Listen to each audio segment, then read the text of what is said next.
Hey folks, and welcome to the Counter Clipping Show for November 1st, 2021. Not really feeling it tonight, but we are full speed ahead, so due to various things. So tonight is November 1st, and our topic is the Revolutionary War. And this is a topic that I have historically, not really spent a ton of time with. Let me pop the chat out here real quick. But I recently picked up like several Revolutionary War games, so we'll talk about that. I'm trying to get to the stream information in my outline, which I didn't pull up. It was very difficult to pull this all together at the last minute today. So, even though it's all highly planned. So, today's channel of the week is Raider Ops. This is a pretty new channel. He was doing dirty video game coverage, but now he's moved on to proper war games. So, let's all welcome Raider Ops, whose channel is linked in the video description to the YouTube wargaming community by going and checking his channel out. So please do that. He was mentioned on Wardrobe, I think's channel a few days ago, and I had actually discovered that channel a few days before that. So he was actually on the list of Channel of the Week candidates prior to his being mentioned. So check him out. There's some pretty good stuff there. So before we get into, and there's a whole bunch of miscellaneous things I want to talk about too. So let's we're drinking the Boulder Colorado whiskey, which is real good, and we're still clipping First to Fight. I did actually quite a bit of clipping during the week, but I didn't touch First to Fight. Rising Sun showed up, so with that I am officially overstuffed on ASL counter. So I clipped about 4 sheets of ASL counters over the last week. And we're just getting back to First to Fight this week. I had an elaborate storage system all planned out for this. And after due consideration, I think we're going to end up probably putting this in baggies. But of course, and maybe I'll do a video on this, but we're going to have to try and organize it, like legitimately organize it in baggies and not just throw, here's the Germans. Throw everything in one giant pile, which sucks. So, before we get started any further, let's say hello to Purple Norseman, Alan Salazar, Rick Cox, Charles Zatora, Kyle Reese, E4 Airman, Carl Creeder of the Wargame Bootcamp, Matt Taylor, Jeff Anderson, Mike Anthony, Todd Walser, Dale Brady, Rick Cox, Henry Sikorsky, Scott Bell, John Longshore, Robert Moffat, Fast Hines, William Bird, John Stanley, William Ahrens, James Whitmer, Brent McCabe, and The Command Tent. So, last week, as you might have noticed, I released the first like non-tabletop gaming video that I've released to the channel in a long time. That was the Dune movie review, and it went over pretty well. It sort of got like high end of average numbers for this channel. So, well, not really high end of average, but like legit good numbers. So, you know, you may see more of that, but it's going to be an extremely intermittent thing if you do, because there are relatively few works of fiction that I am as qualified to dissect in that manner as I am Dune. The Lord of the Rings is another one, though, and we do have a Lord of the Rings thing, whatever it is, coming out from Amazon, I think next year.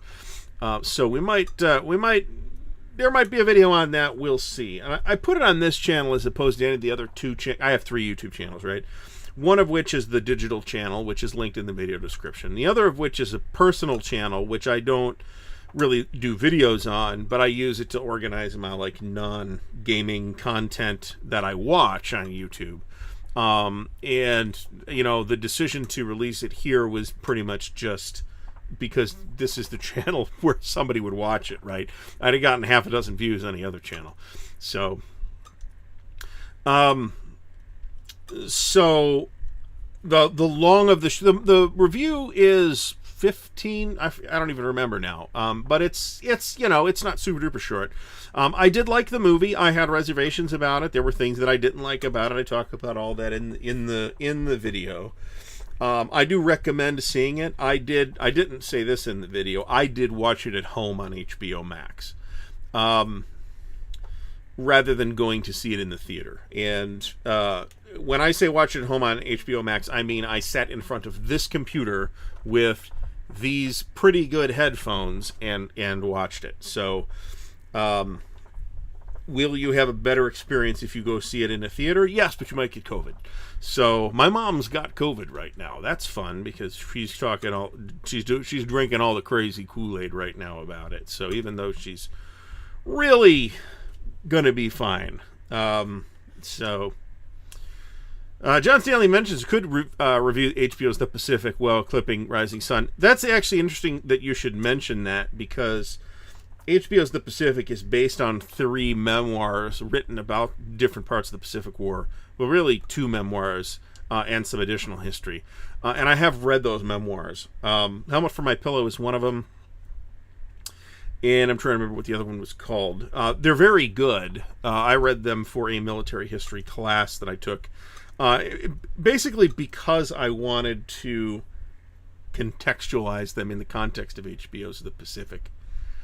So Raider Ops is here in the channel. If you missed it, you already got shouted out. So link in the video description.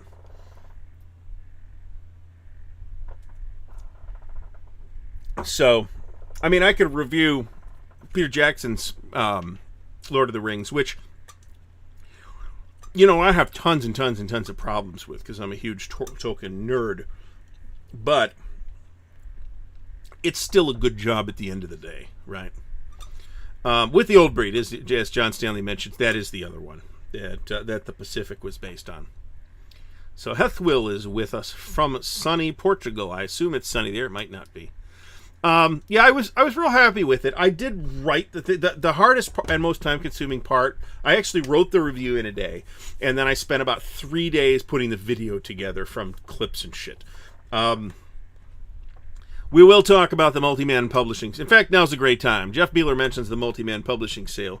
If you haven't gotten in on the Multi-Man Publishing sale, there is a spooktacular Halloween sale. We talked about it last week. It ends at midnight tonight. So if you haven't ordered anything and you're considering it, go do it now.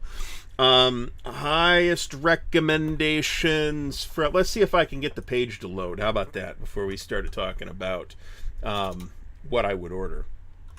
I'm in a similar position to MMP than I am with GMT, is in that most of the stuff that I would want from them I already have. Let me pull over to here. This is the featured product, so you could see discounts here range from very good to absolutely crazy. So let's actually go through this real quick. And again, if you're going to... I'm not ordering anything else, okay? So I did put an order in. We'll see what happens when it shows up. And in fact, it might be here by next week. We'll see. I did get it in on Friday, but I waited till later in the day because their website was having problems keeping up, and I didn't really want to stress anybody, including myself, out.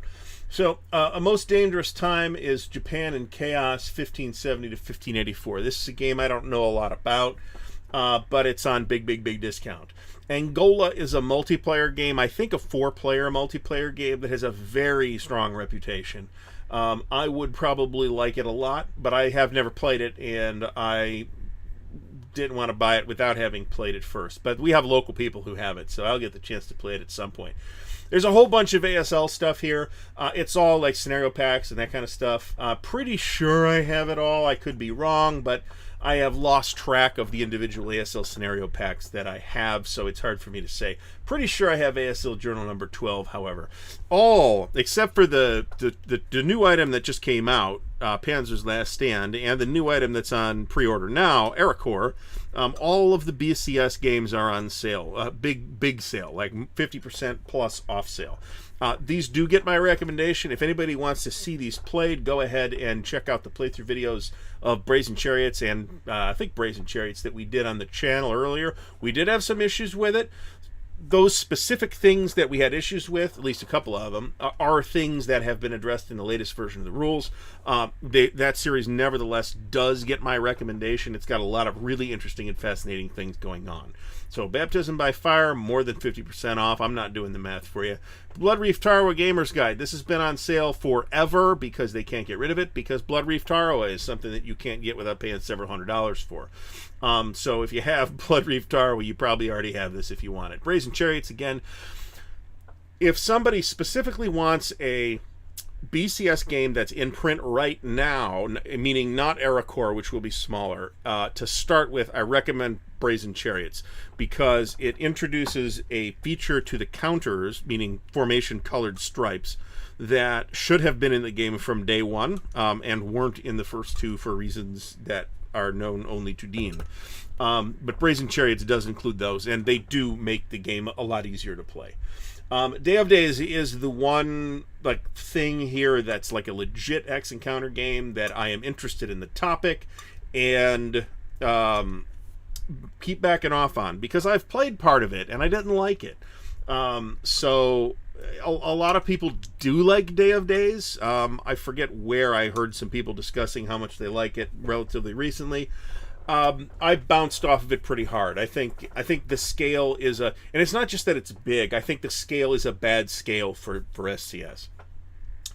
Deluxe ASL, get it if you want it. It's the bigger maps, the bigger hexes, and a bunch of scenarios. Front Toward Enemy is a pretty well-regarded Vietnam tactical system by Joe Chacon. That's on big discount. Heights of Courage is SCS. This is Arab-Israeli War. This is a type of topic I'm absolutely uninterested in.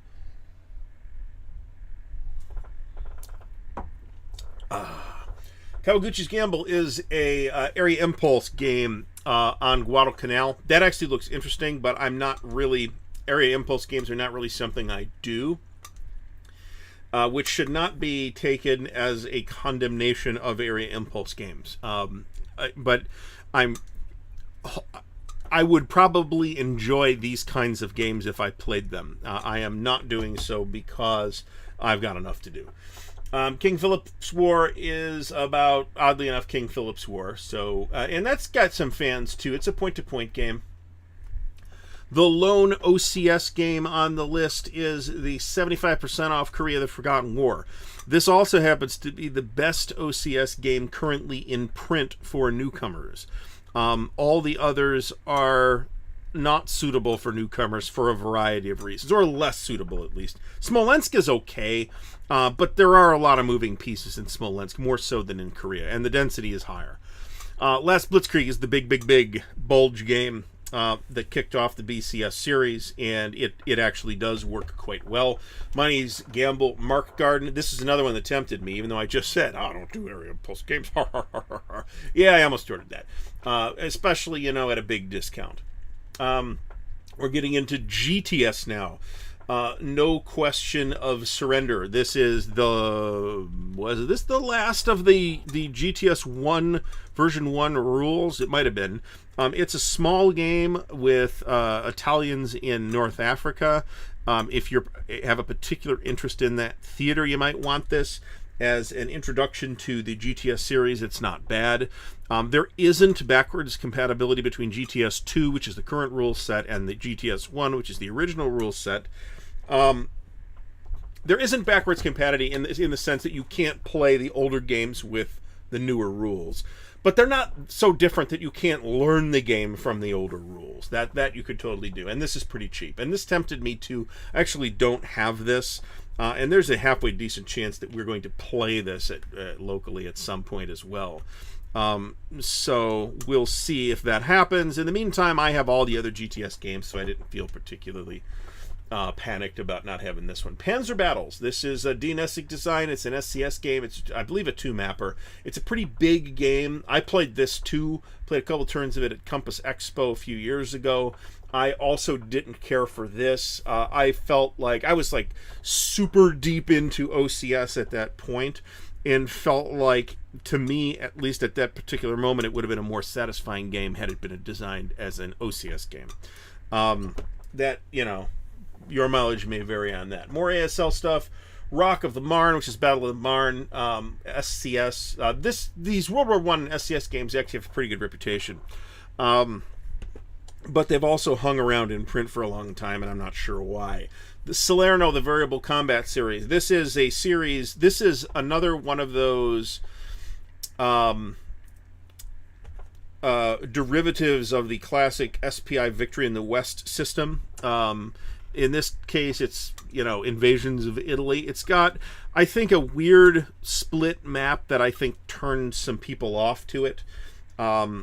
Otherwise, it's supposed to be okay. I do know that this system is not being carried on by MMP. I think further iterations of the system will be found and published elsewhere. Here's an issue of Special Ops, which I assume I have. I bought all their issues of Special Ops that were in print like a year ago. Storm over Dien Ben Phu. Not interested in that. That's another area impulse game. More Special Ops. These all come with games, by the way. And this one, issue 9, comes with Greater East Asia Co-Prosperity Spear, which has a pretty good reputation, and Avenge Pearl Harbor in number 8, which looked interesting. I have both of these. I haven't played either one. I want to say Avenge Pearl Harbor is actually Invasion of Japan. Now we're going to hit the biggest one here. This is The Greatest Day, Sword, Juno, and Gold.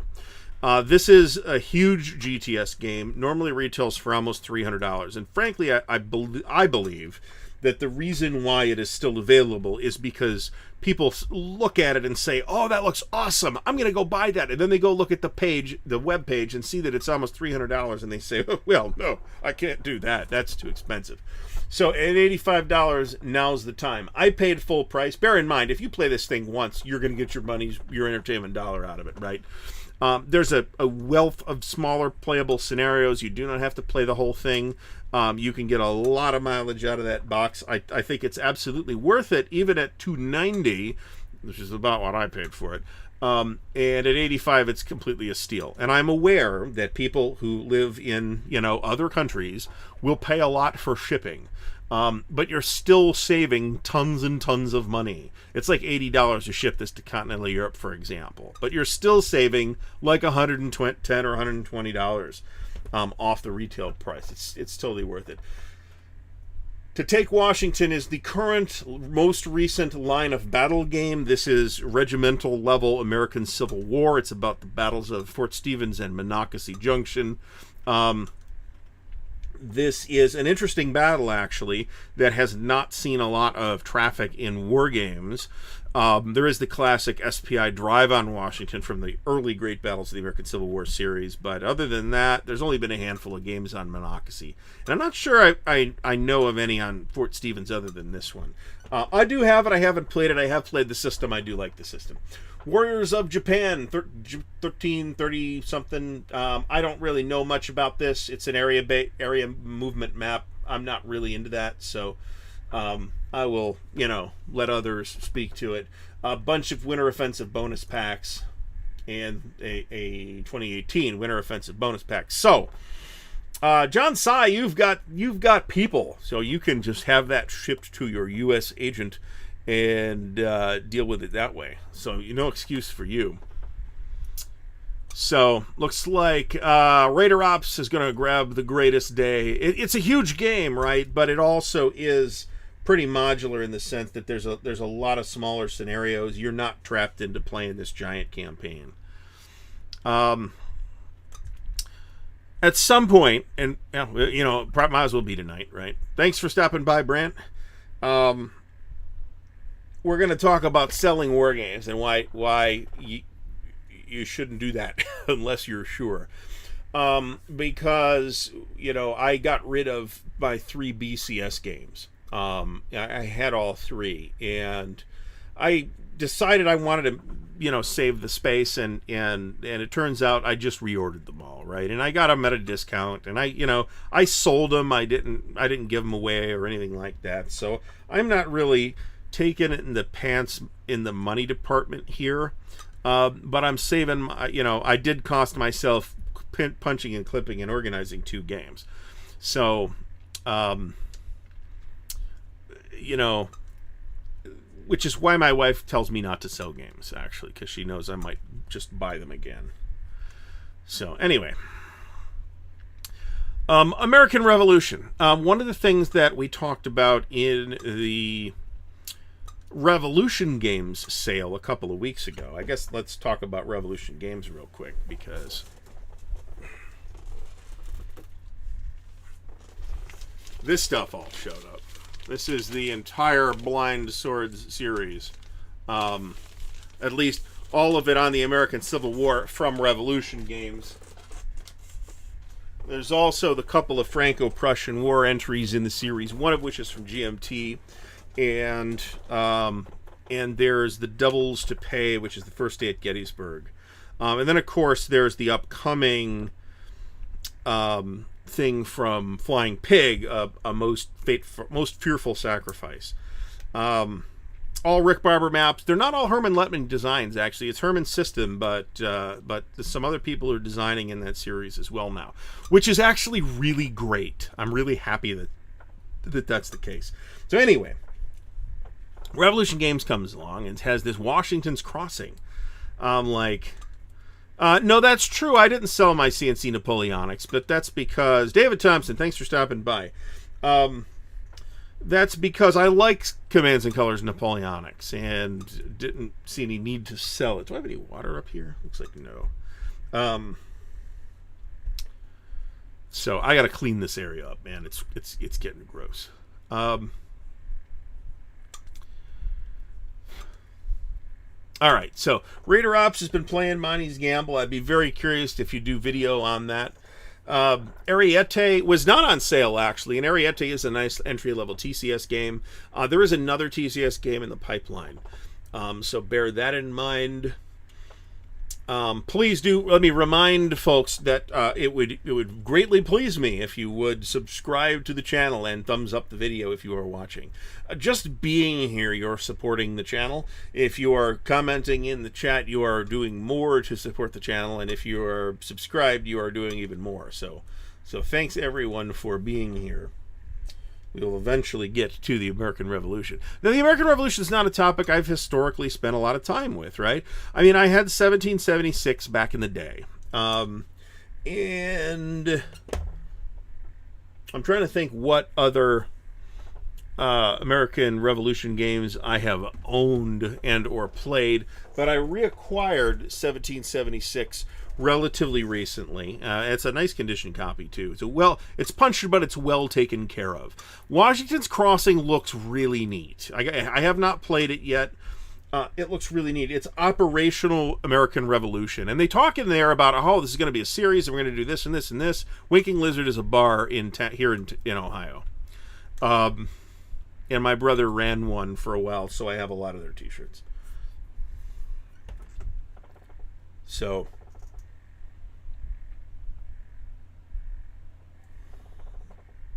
and all the Ardwulf Lair shirts are in the laundry.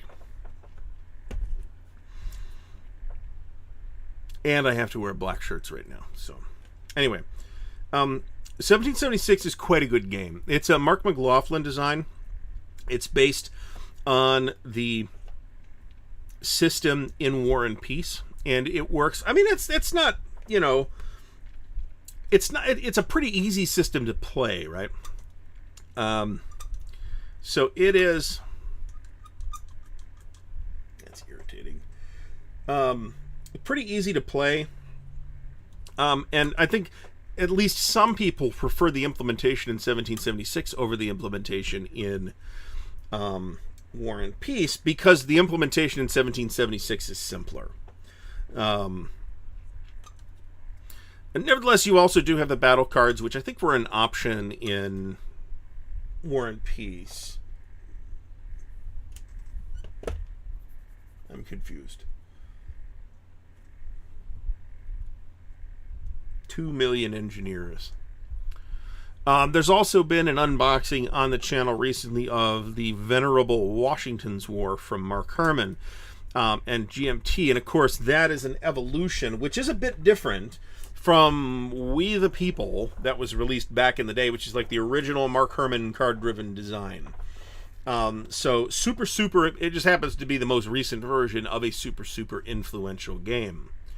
Well, even I'm not wearing an Ardwulf Lair t-shirt tonight. So I would like to thank those folks who have bought swag from the merch store, which I actually checked out today, and I'm like, oh, people bought stuff. Cool. Awesome. So,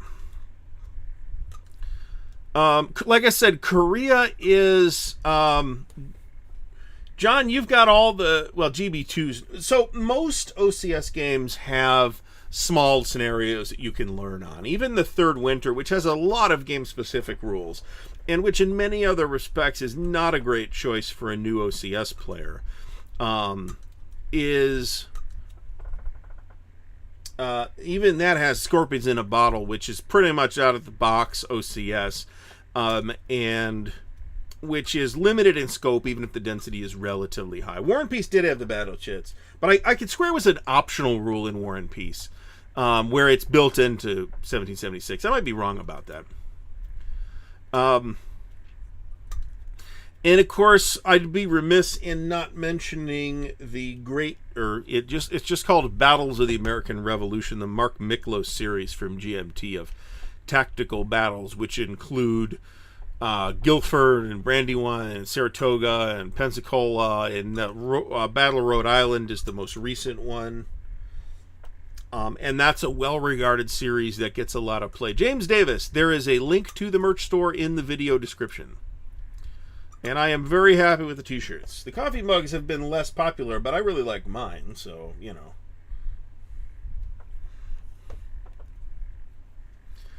S&T's Monmouth. Alan Salazar, I was about to get to that, actually, because that is actually an S&T that I have. And it is the very last S&T that was published by SPI. This 90 or 91 was the Battle of Monmouth. My personal copy of it is unpunched, but the counters are really badly misregistered, so I'd have to make replacement counters. Then again, it's a very inexpensive issue to get on the secondary market too. So we are just killing folks with the acronyms here today. So OCS, BCS, SCS, and TCS are all game series published originally by the Gamers and or Multiman Publishing. We got some counters that doesn't want to come apart here. That hasn't happened that often with these, but there's been a couple counters like that. All but BCS originated with the Gamers. The Gamers still kind of do exist as like a label within. Alan Salazar, thumbs up or down, doesn't matter to the algorithm. Either one counts as engagement to the. No, the merch store is onshore, so if you get it, it's not coming from China. Made in America. I should have shirts that say that.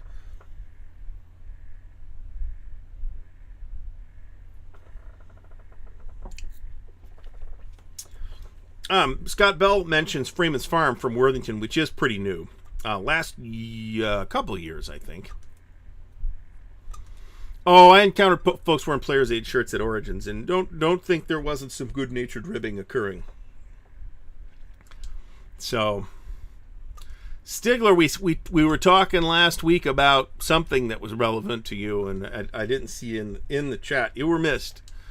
So,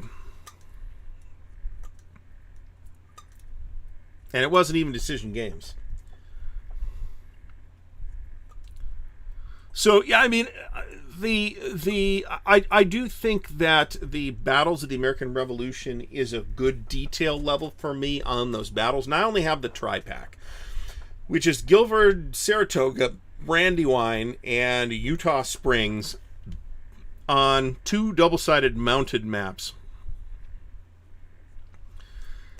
And the whole series is pretty well regarded and not particularly difficult to play from what I can see so far.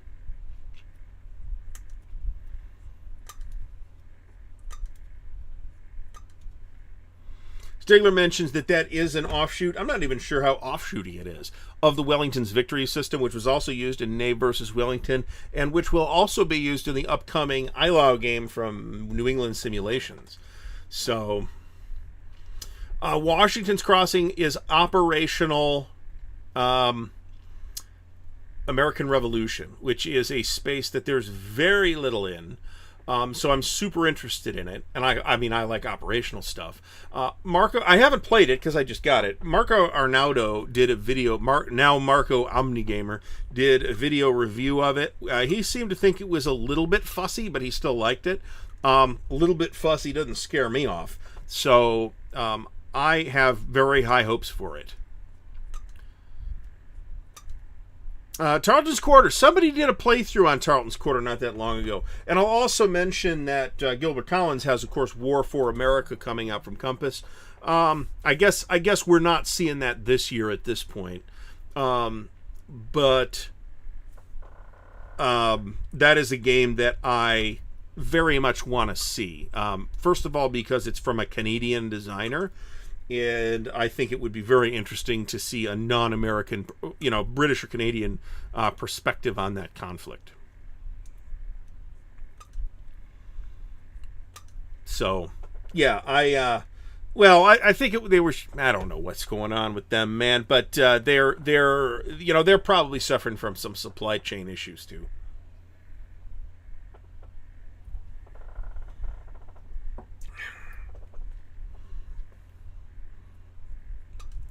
But that looks really good.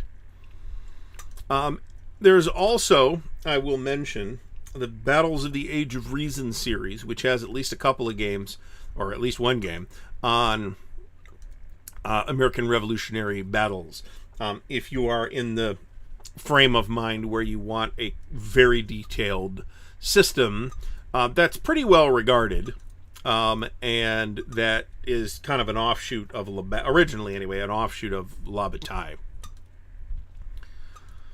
Alan Salazar mentions Liberty or Death. Now, I have played Liberty or Death, and it's I think at this point where I am right now, it's probably tied for my favorite coin game with Pendragon. I really do like it a lot, and the map is just stunning. One of the best. Map by Terry Leeds. It's a really, really gorgeous map.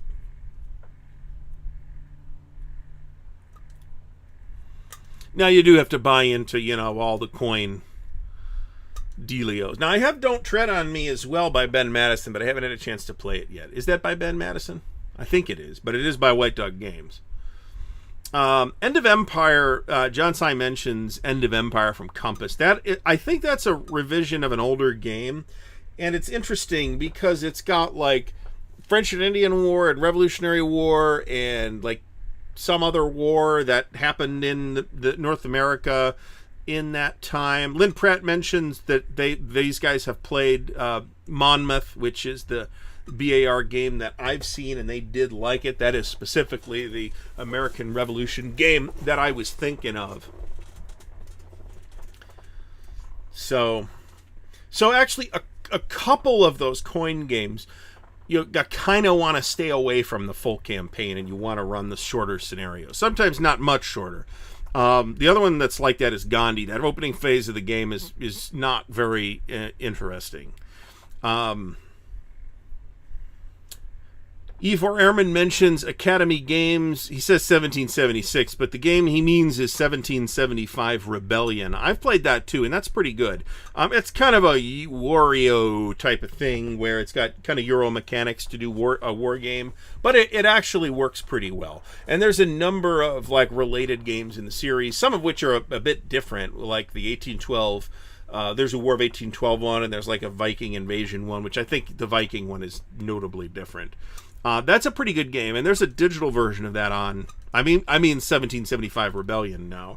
There's a digital version of that available on Steam as well.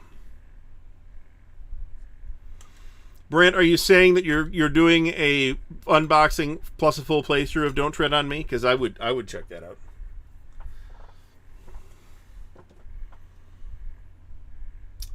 Berg's 13, The Colonies in Revolt. That's one I don't know very much about. I mean, there's so many Berg titles on such an array of interesting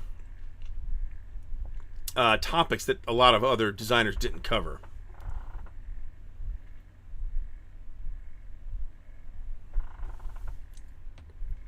I know that Volko speaks very highly of Angola.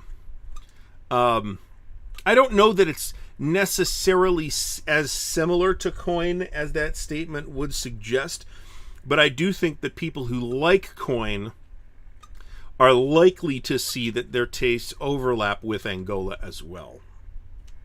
Brand, I'll have to check that out.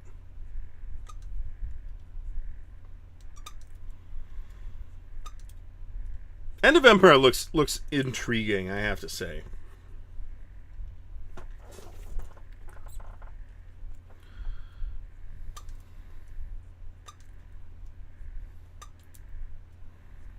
A lot of those, Berg things that popped up in S&T, are not necessarily the best developed things in the history of wargaming. But often, and sometimes even when the game itself doesn't really hold together at all, there are interesting ideas in there. So...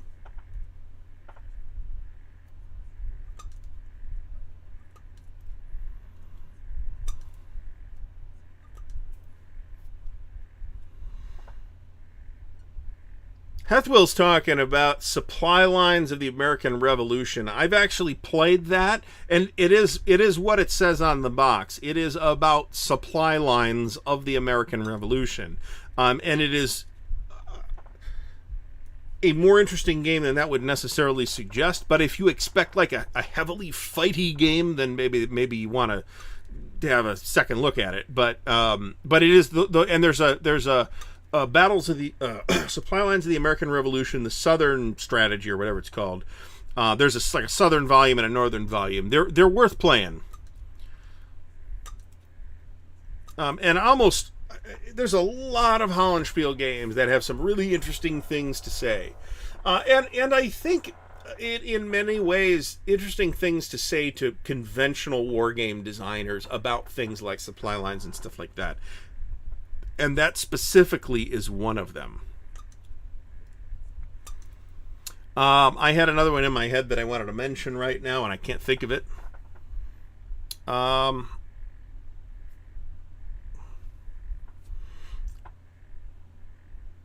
Of course, there's a block game called Liberty from Columbia Games. That is the standard Columbia hidden information block system. If you're into that block mechanic, you might want to check that out. And I don't really have very many games that feature that mechanic. I do have a few. Crown of Roses, I have. That has the hidden information. Which is a War of the Roses game, and which Wise Guy History has recently done a review of. So check that out if you find the War of the Roses with blocks to be an interesting idea. There's also Richard III from Columbia, which is I'm not actually sure if that's like a War of the Roses thing or a Battle of Bosworth Field thing. I have to say, so I don't know. So Washington's War is like the prototypical, literally, Mark Herman card-driven game. So there are cards with ops numbers on them, and you play the card for the ops value. Now the difference is it's a little bit less developed than... So Tricorn is its own... So Tricorn has blocks. If we're talking about Commands and Colors Tricorn, which we should have actually, which is from Columbia, which is from Compass, damn it, which is from Compass Games, and it's Commands and Colors in the American Revolution. There's a bunch of battles. It's been well received. Blah blah blah blah blah. That is a different kind of block mechanic. In that case, the blocks just represent steps. There is hidden information in Commands and Colors, but it's in the cards and the hand of cards rather than on the blocks. Wow, there's a lot of engineers here. So Washington's War is interesting in that, unlike later Mark Herman CDG mechanics, where there's an ops value and an event, and you play the card either for the ops or the event, and that mechanic has since I think that iteration of it originated with For the People. I think at least that's the earliest one I can think of that uses it, and. Oh, I have no idea where this stuff's going. Unlike that later implementation, the cards in Washington's War are either ops cards or event cards. Some of the events are mandatory event cards. So you don't have that choice to make of whether you're playing the card for the ops or for the event. And maybe you like that, and maybe you don't. The original version for the people had like battle cards as well, which were kind of similar to the 1776 battle cards, or if you like, similar to the Hannibal Rome versus Carthage battle cards. That mechanism is dropped from the Washington's War, and that's the big change between Washington's War and we the people. We the people. Yeah, I'm gonna keep messing that up. I've been messing that up for years. So what are you gonna do?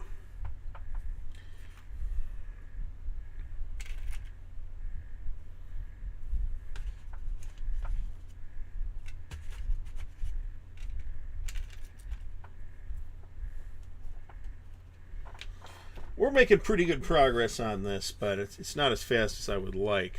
And like I said, I'm gonna have to baggy this for setup reasons, because I do actually want to play this, and I might even want to do video on it. There's also a pile of decision folios that are little battles of the American Revolution, but I can't speak to those. And the those like series folios, everyone I've looked at, I've found pretty unsatisfying.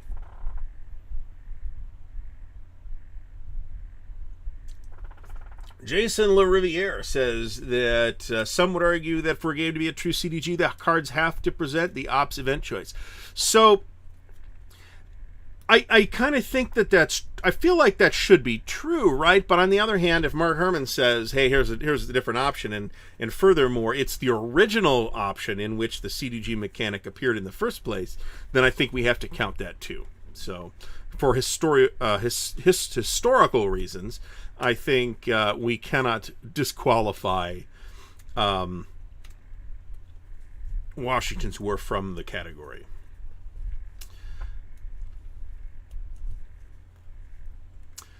John Longshore mentioned that Civil War participants learned that Napoleonic ideas didn't fit well into the war. That's true.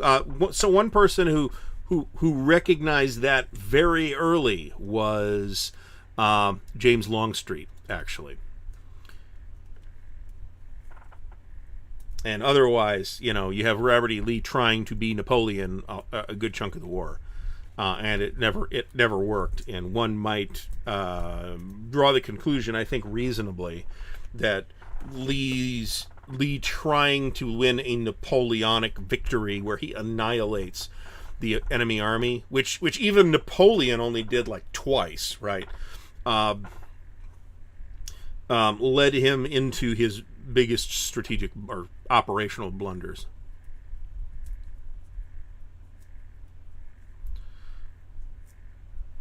I think Brandt has probably correctly identified the audience that would try to make that argument. I mean, you are welcome to argue that with Mr. Herman if you like. So, I mean, there have been cards in war games for decades, right? I mean, Risk has cards, right?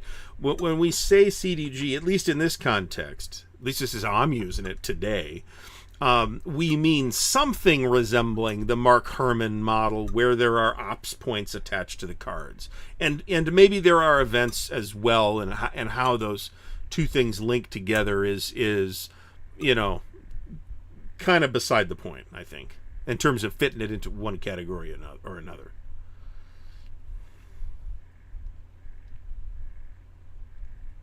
Jeff Beeler asks, what is the most detailed game on the Battle of Saratoga? Is there Lind might be able to answer if there is a BAR game on Saratoga, but I don't think so. Which means that I don't know if it's necessarily most detailed, but it does mean that the game I would turn to would be the Battles of the American Revolution Saratoga.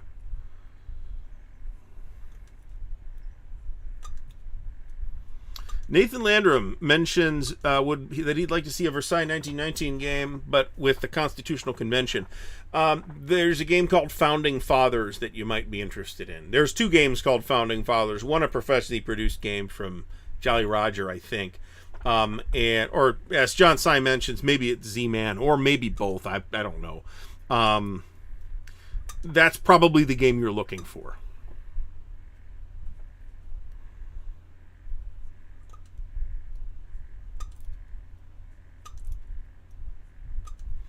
It is. I do have Washington, the Indispensable Man, the book to read ahead of me yet, and that's a well-regarded book, at least among non-history geeks. So we'll see.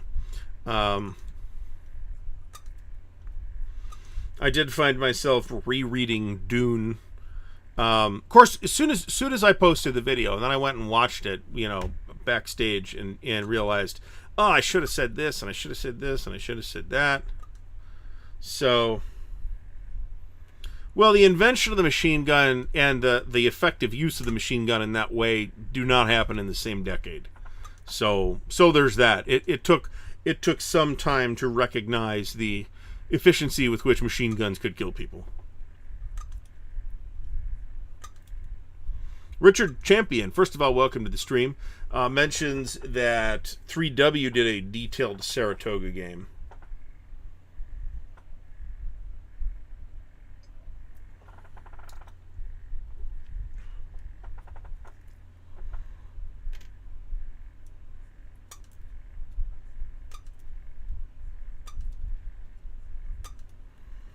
And Stigler's right about the Franco-Prussian War.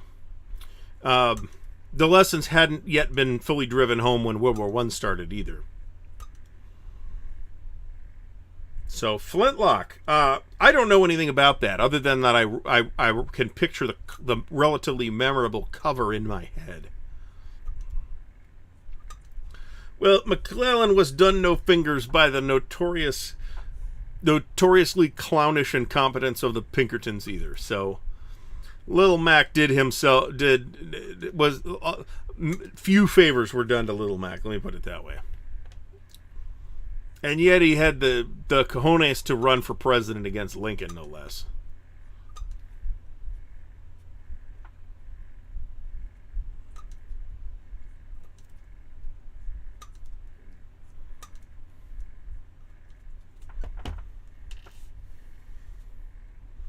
The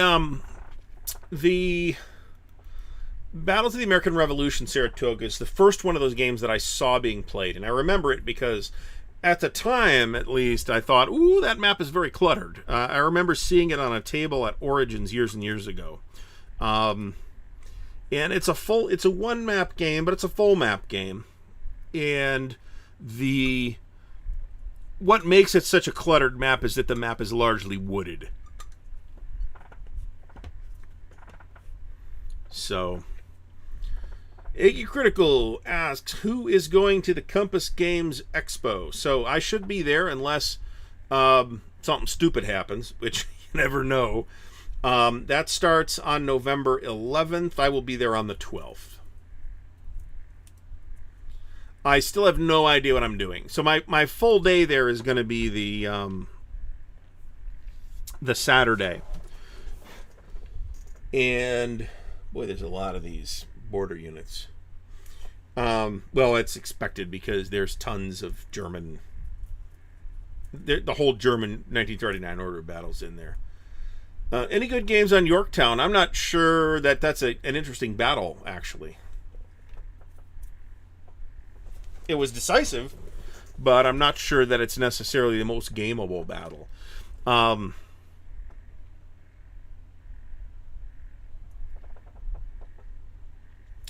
So I'm gonna guess without having looked at it. Okay, so I'm happy to be corrected on this, but I'm going to guess. Oh, that would be totally cool. Cricktal? Cricktal? All right, if you say so. I'll pronounce it however you want as soon as I remember it.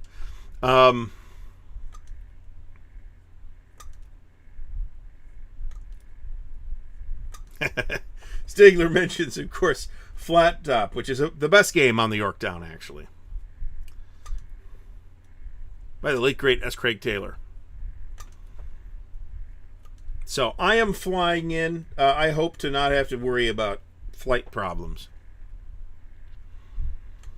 I would consider the Gatling gun to be a machine gun, but the Gatling gun was invented in, I forget the exact year, but it was invented in during the Civil War. But it wasn't really used effectively by land forces during the American Civil War.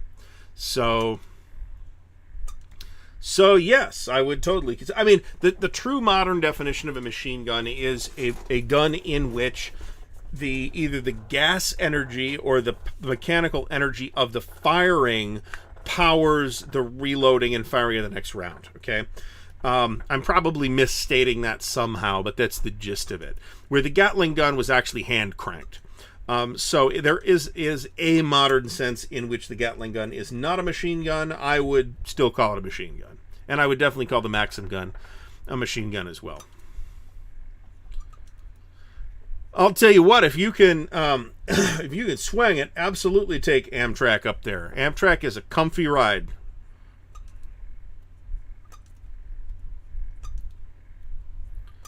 Oh dear, Vince Rhea will be in Nevada.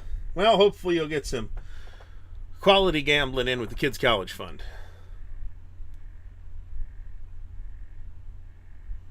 So, I'm doing it mostly because the flight was so cheap, right? The flights up there, at least for here from Columbus, Ohio, are pretty cheap. I mean, if you're in a hurry, then you can't take Amtrak. That's true. If you have a leisurely, if the event starts on Thursday, if you're planning to arrive on Wednesday and you're taking Amtrak, then I think you're in the clear. Jokes aside, they're probably not going to be that late.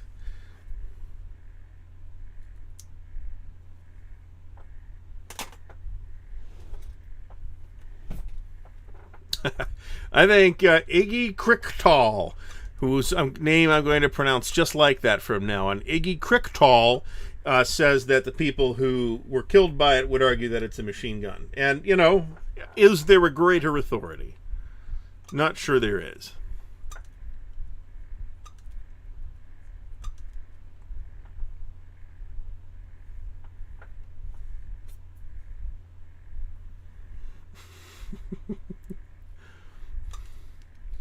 It really depends on where you live whether Amtrak is viable or not, though. That's the thing. If you're in that eastern corridor, it tends to be viable. If you're not, it tends to be less viable. So,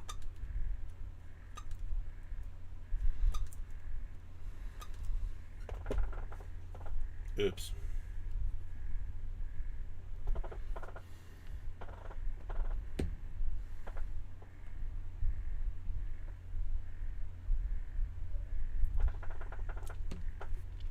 The great thing about taking the train, whether it's Amtrak or not, but Amtrak's pretty much the game that's in town, right? Is that it's nothing like air travel, right? It's you walk up to the gate and buy a ticket, and then you get on the train, and that's it. They come collect your ticket later. You have room to stretch your feet. You have room to your seats recline. I mean like recline, and not like recline, right? Like those hideous air sardine seats that are intended for dwarves apparently, and even then, if you're I was at one point, I took a flight sitting next to some tiny Korean lady, and it was still uncomfortable because I still had to sit like this because I'm not that narrow. So, worst game on the American Revolution, not sure. Haven't really spent time fixating on the bad games. There's enough good ones.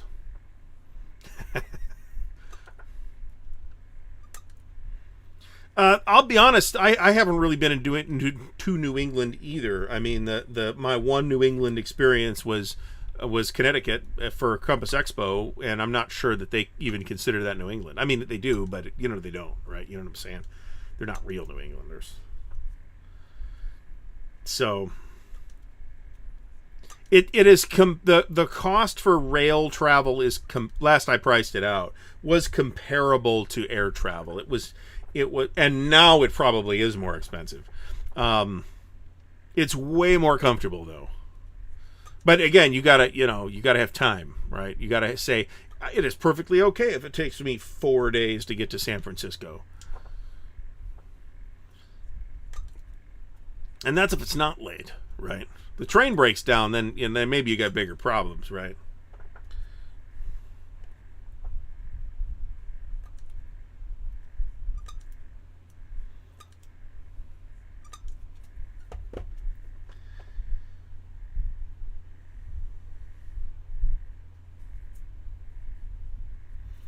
So,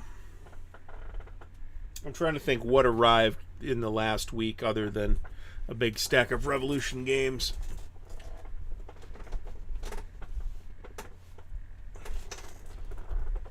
That's the big one.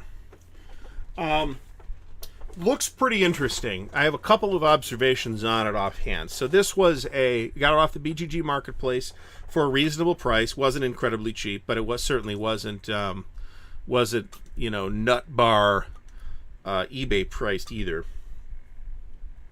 It looks intriguing for a couple of reasons. It only covers the first less than a month of the campaign, about 3 weeks. It covers up through July 1st, 1944. Okay, so it's the map area is roughly the same as Day of Days. It actually covers more of the campaign than Day of Days, which I think only covers the first 2 weeks or so.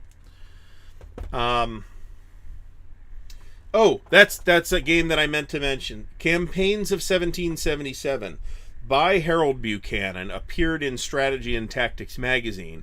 Also has a gorgeous map by Terry Leeds, in a game which got a lot of attention because of the designer, because it's so attractive, because the game's supposed to be pretty good at the time. And I have that, and I haven't had a chance to play it. The Players, they did a review of it. So check that out if you are interested in Campaigns of 1777. I think they landed on an opinion that was something like, we liked it, but we're not 100% sure we're going to play it again. Which might be, a fair assessment, but if it's a magazine game and you played it once, you got your money's worth. So, and it wasn't like a total shit bomb.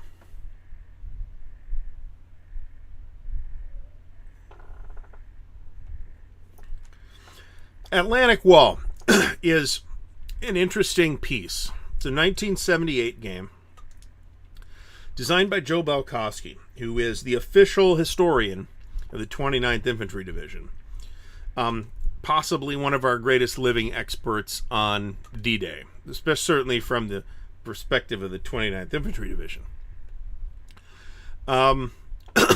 So yeah, let me remind folks, please do subscribe to the channel if you're not subscribed already. Please do hit the like button, so on and so forth. If you'd like to help support the channel, there are links to do so in the video description, including the Patreon, which is super helpful, the Ko-Fi, which is also super helpful, and the merch store, where you get cool merch out of it.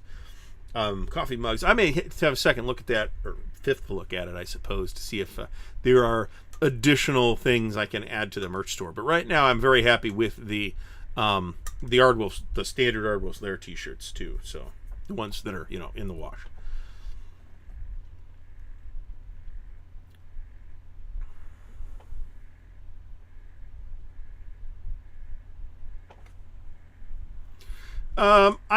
My feeling on Compass Expo is go through that list that's on the convention page and figure out what you want to play, and then reach out to the people with the email addresses on there.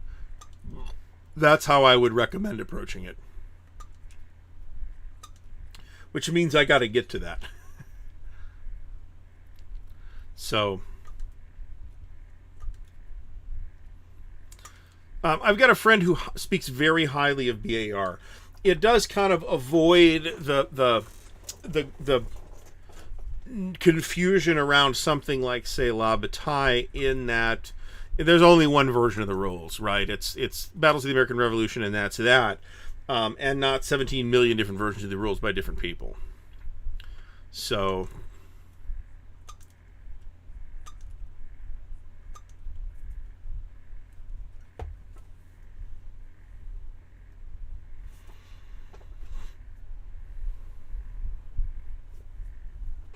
that's an interesting question that John Longshore brings up. What happens if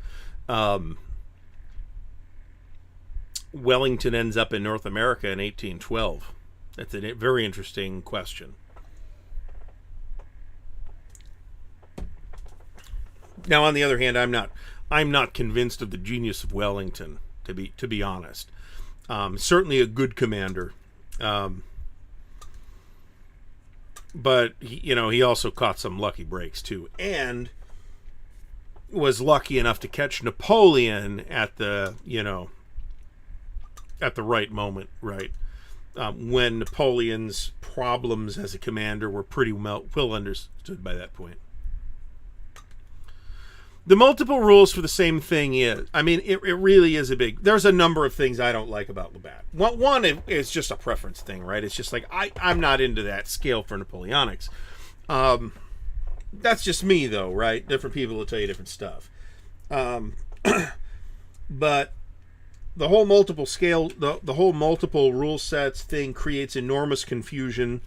I also don't like the counters. And let me specify what I mean by that.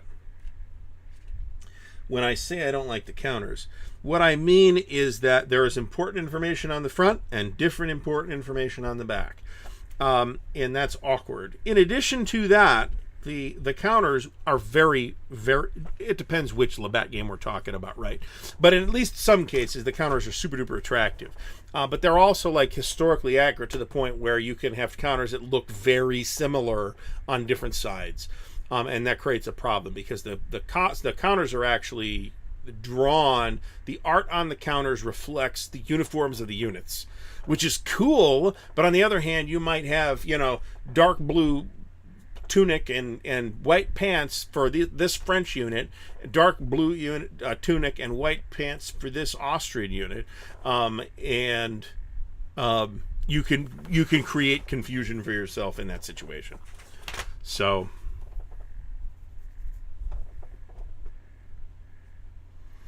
Jeff Beeler raises a good point in that Wellington's campaigns in India are worth a look, and there's games on that too that I can't really comment on,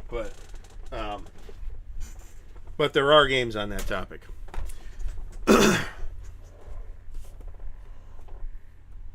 Well, he never faced Napoleon in Spain either. He faced Napoleon's subordinates, and not generally speaking the most talented of Napoleon's subordinates.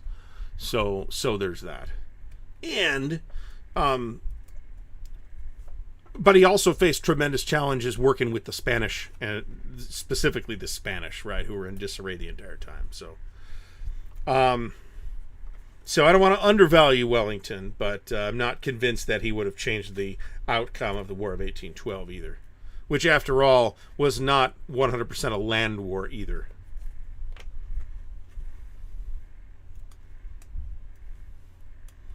I'm pretty sure Labatt uses somebody in the chat's likely to know the answer to this, but I'm reasonably confident that Labatt does use counter facing.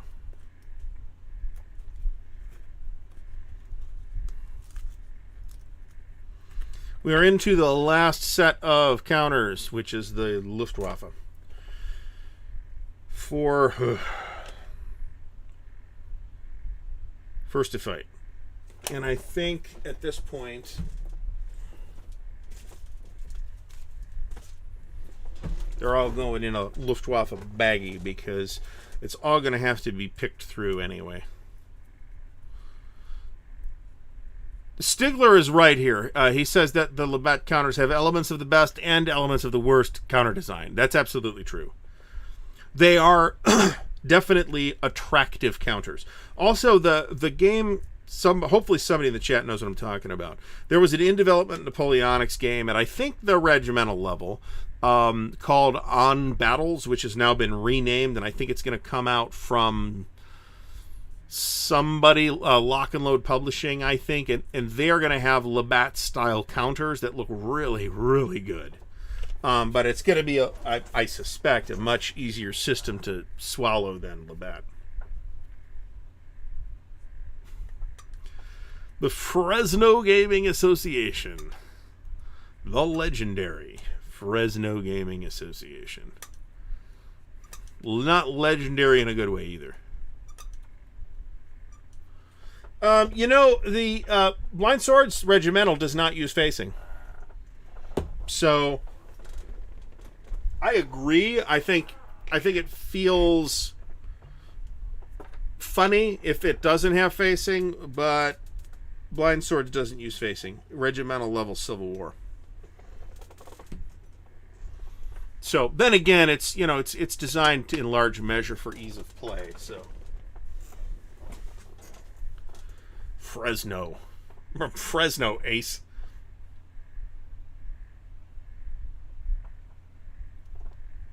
Oof.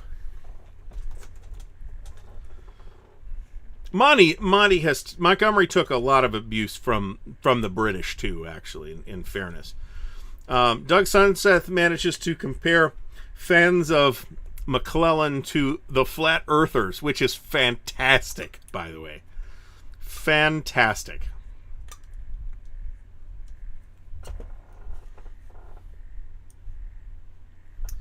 Let me just check. So, by the way, I got a new modem. So we will see. I think we're probably safe from major. If it hasn't happened by now, I think we're probably safe from major internet congestion problems. Hopefully. And I know the lighting just changed significantly, and that's because I pulled up the stream stats here just to see where we were at. So.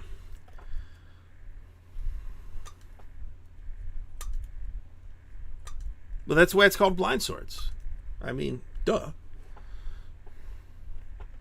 Best Revolutionary War tactical system.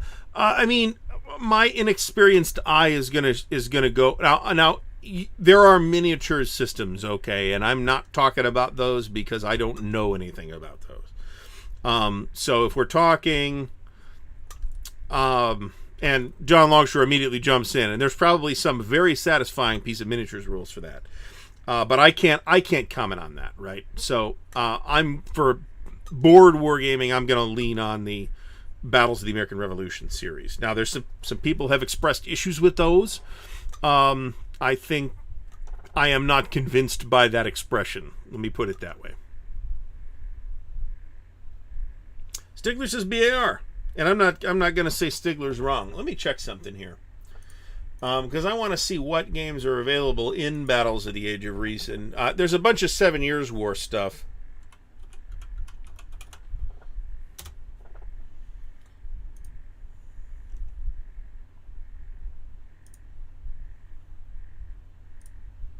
All right. Fontenoy, Monmouth, Molwich and Chodositz, Brandywine and Germantown. That's the other American Revolution game from the Battles of the Age of Reason. There's Colleen and Leuthen, which are both 7 years. Well, they're both Frederick the Great. I'm not sure they're 7 Years' War. There's Lobositz, Prague, and Zorndorf.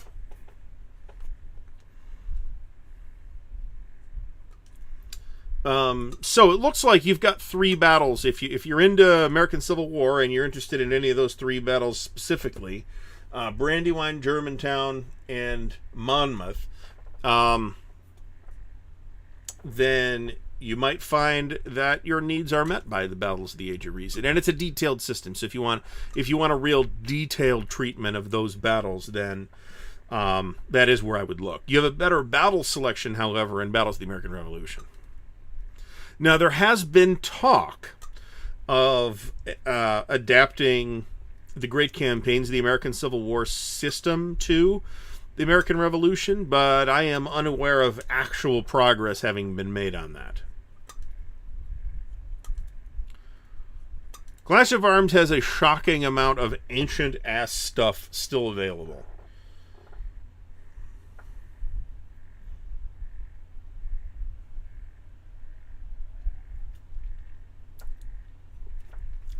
So, Washington's Crossing, I'm unaware that I'm unaware of another volume in the series, and I'm not sure they did one. See, that could be potentially interesting. I mean, Clash of Arms has a release schedule of once every few years at this point, if I'm not mistaken. I could be mistaken about that. But it doesn't seem like they release a large volume, which maybe is unreasonable. But I can tell you, somebody says, oh, they're still in business. And I'm like, I talked to them on the phone not that long ago, actually. So Washington's Crossing does look like maybe it's aware of Great Campaigns of the American Civil War, but it definitely does not use the Great Campaigns of the American Civil War randomized activation and movement.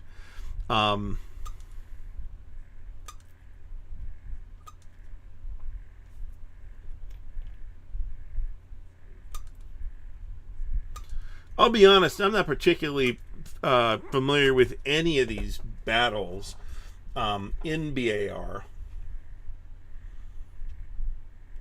other than that they are BAR games. Yeah, pretty much not. Primer, the gamer's source for battles from the Age of Reason, from Clash of Arms. What is this? Illustrated learning tool to accompany and enhance the 3rd edition BAR rules. Okay, that's interesting.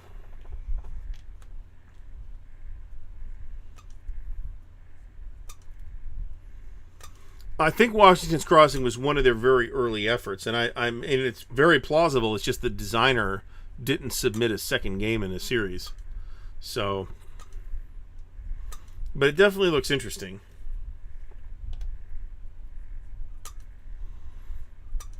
And again, as soon as I started looking at it, I'm like, what is this, Operational Revolution? I've got to have that.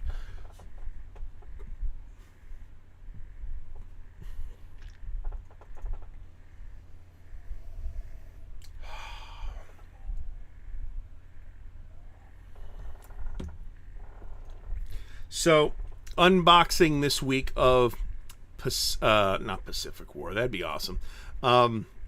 Rising Sun from MMP. So, huge package. ASL Pacific stuff. I do want to talk a little bit about Atlantic Wall, because as some folks watching are probably aware, I have played the recent version, not that recent, but the more recent version of Atlantic Wall from Decision, and that's a Gauss series game, and it's a very different game from the ancient SPI game, right? The 1978 Joe Belkowski game. So it was with some surprise, and I was kind of led to this conclusion by Nathan from Wise Guy History, who did a video series on the SPI Atlantic Wall. And he seems to feel the same way, that it is a precursor to Gauss, actually. And that was not obvious to me going in. You can see that some of the ideas, well, what comes out in the book are quite different. You can see the seeds of those ideas in the earlier Atlantic Wall, which is in itself a derivative of the Wacht-am-Rhein system. But as it says in the designer's note, there's a lot of changes from the Wacht-am-Rhein system, including a completely different CRT. Both Atlantic Walls have Canadians in them. So if you can get your Canadian fix. Now, the counters are pretty bad, to be honest about it. Now, this is the SPI Atlantic Wall. The counters are super, super, super thin. They're thinner than the War in Europe counters. And apparently that was a thing with this particular game. Maybe not just this particular game, but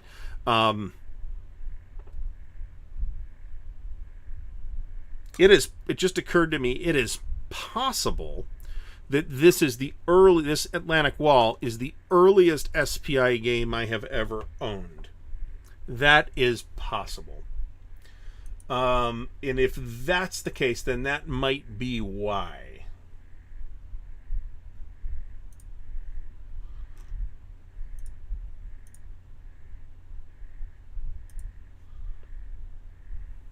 All right, I did not win the eBay auction for John Carter.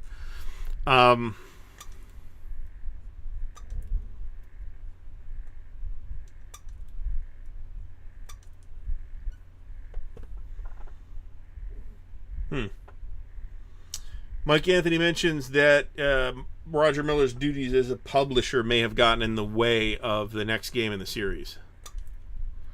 Which, I'll completely buy that.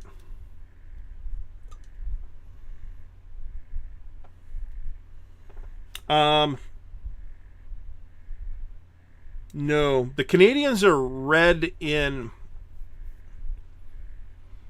Is it a campaign for North Africa where the Canadians are red? Maybe. Does that make sense? That might not make any sense. I might be thinking of the Australians instead. I don't think the Canadians are red in Atlantic Wall.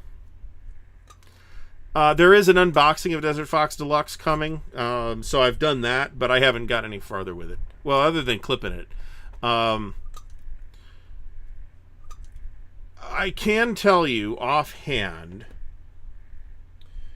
that I'm not sure that Conan game got all that far, actually. I'd love to see that too, to be honest, if it had. But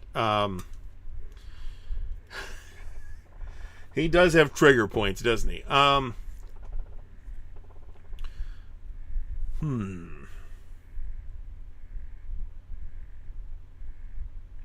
Yeah. So what we're going to do here, we're going to have 2 Luftwaffe bags, one for the planes and one for the ground units. Folks down here, what do we mean by down here? If we mean the U.S., no, not particularly. But in the U.S., it's Veterans Day. So the two have different connotations, I think.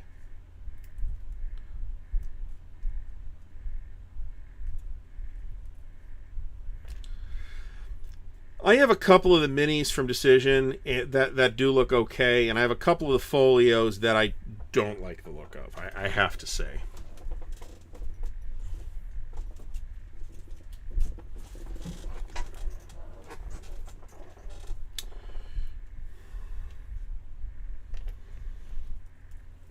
I think we've made good progress here. I'm getting back in clipping form here. Because for a long time I wasn't clipping outside of this series.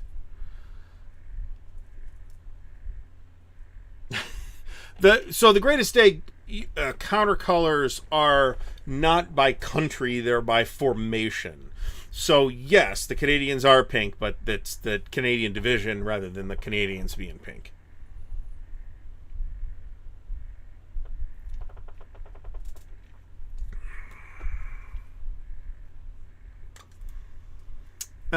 I do own some S&T games, but I'm not 100% sure that I own any before about 78.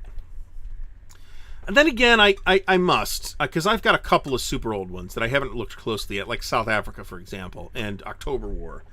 Henry Sikorsky's killing it tonight. Killing it.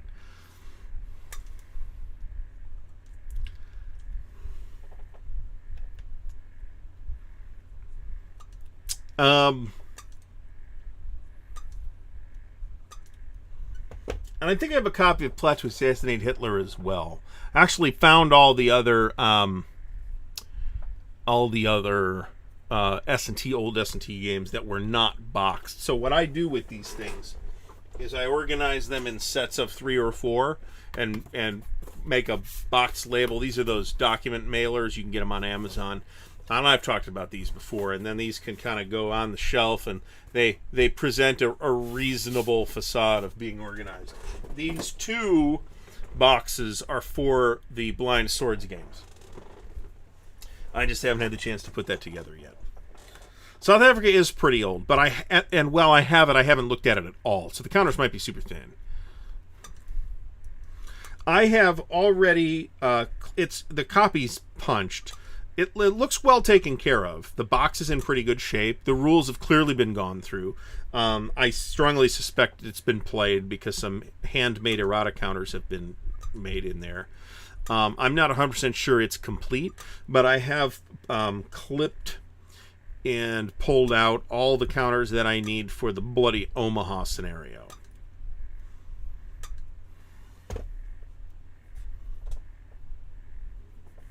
I haven't really handled the counters on that, so I suspect that Plot to Assassinate Hitler is the oldest one that I have. I mean, remember, I started gaming in like 1980 or 81 with Paratroop, right? So that's like S&T number 79 or 80 or something like that.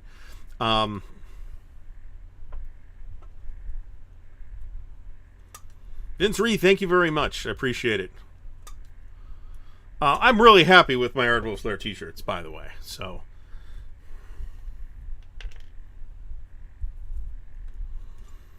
A copy of Casino passed through my hands at one point as well, and I don't have it anymore. But it was one of those, it literally passed through my possession, and I at no point ever really looked at it at all.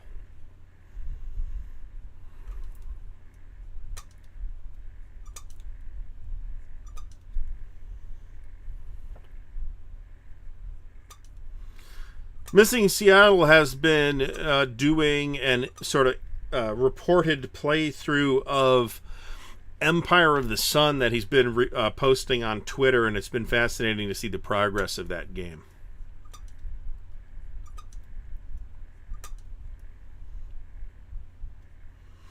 The mug is suitable for use as a chit pull cup. I don't actually like to use drinking cups as chit pull cups.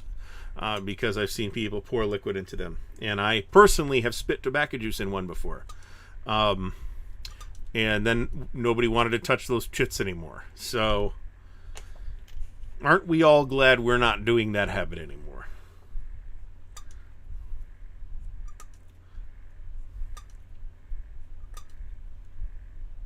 Destructive Army Group Center. Yeah, that's like mid 70s as I recall. I think I have the magazine issue of that, but I don't have the game.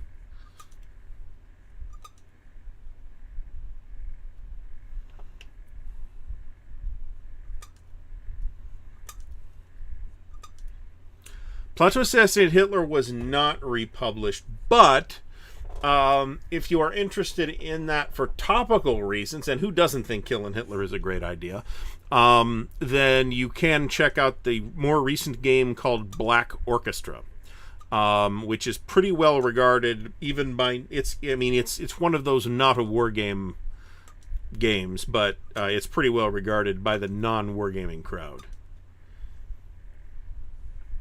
Matt Taylor, that's almost true for me too, actually, because remember it's early 82 that SPI goes away. S&T was never gone, although I do think it was up in the air for a while, but it never like seriously ceased publication for any length of time.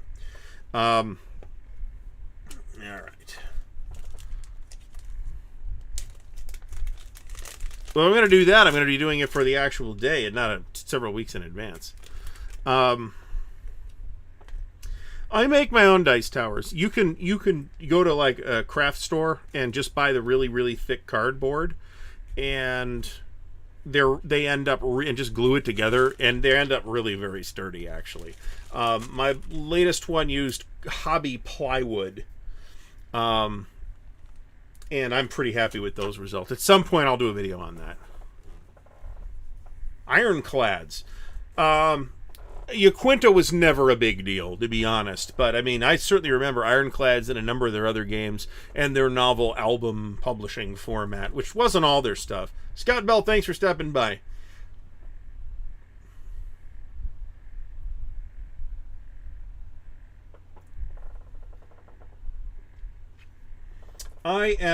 Let's do some more. I am an enormous admirer of Empire of the Sun specifically. I think is a magnificent game.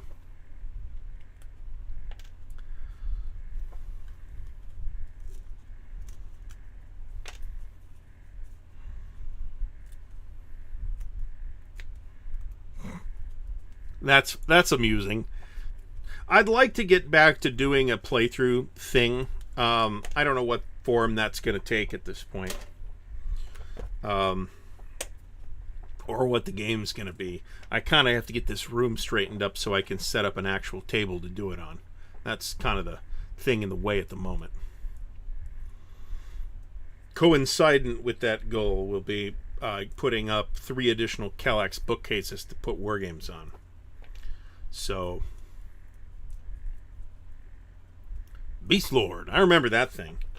One of their handful of fantasy offerings.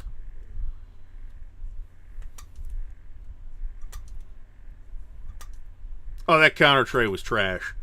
But it wasn't that dissimilar from the super early SPI counter tray either. So where counters would kind of get lost in the box.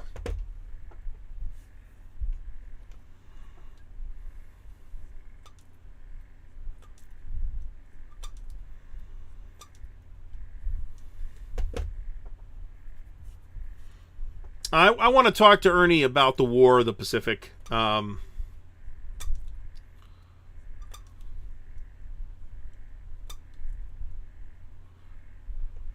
So super thick counters. Battle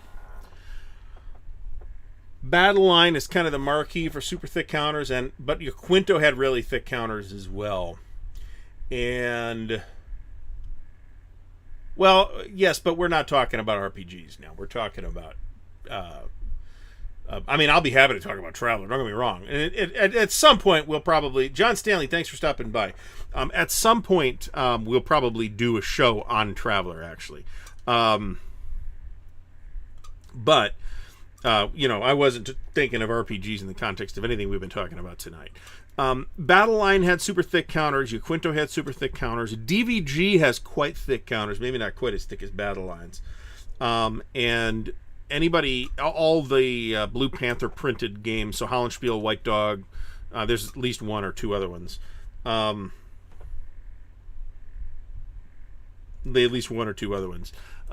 have very thick counters as well. I do like the recent Traveler stuff. There's a new edition which I want to do something on, and there's also another Journal of the Traveler's Aid Society Kickstarter coming. You just got that. I'm gonna have to watch out for that because I had that on order too, and I haven't gotten it yet.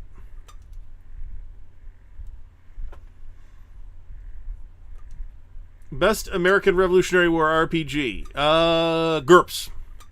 I'm not sure they did an American Revolution book. As far as like military history periods, they did a Napoleonic period one book for GURPS, and there was a World War II line of books. And then, of course, there was like a Rome, GURPS Rome and all that. So that kind of got folded into larger periods. But I don't know that there is an RPG specifically set during the American Revolution. Now, what there are things like time travel games with adventures during the American Revolution, or something like Nephilim, where your character has past lives, one of which maybe have been in the American Revolution, that kind of thing.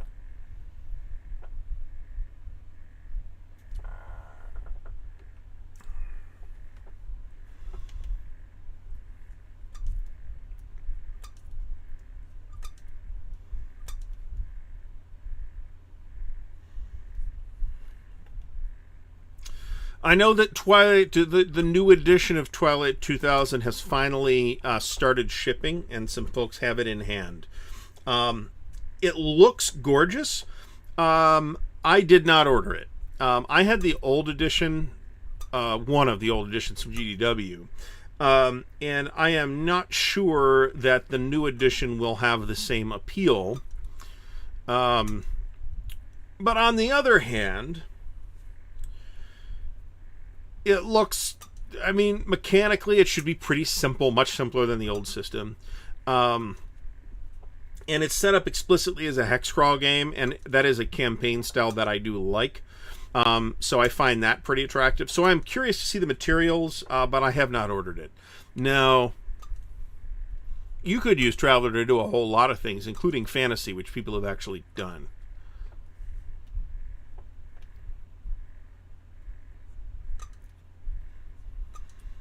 If you have GURPS, I forget which tech book it would be. I think it would be low tech, but it might actually be high tech, which is kind of like mid tech.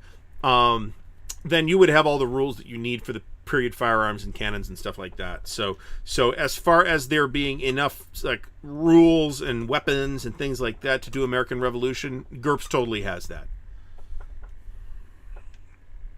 Not concerned whether that would be a problem at all. I just don't know that there's a specific source book on the American Revolution. But if I were going to run an RPG based in the period, then I would almost certainly use GURPS. Maybe GURPS Lite, but I would almost certainly use GURPS.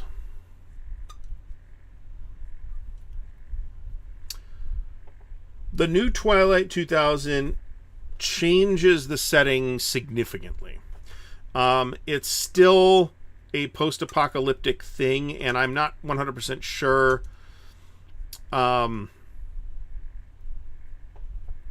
whether it's like an alternate history 2000 or whether it's a modern future.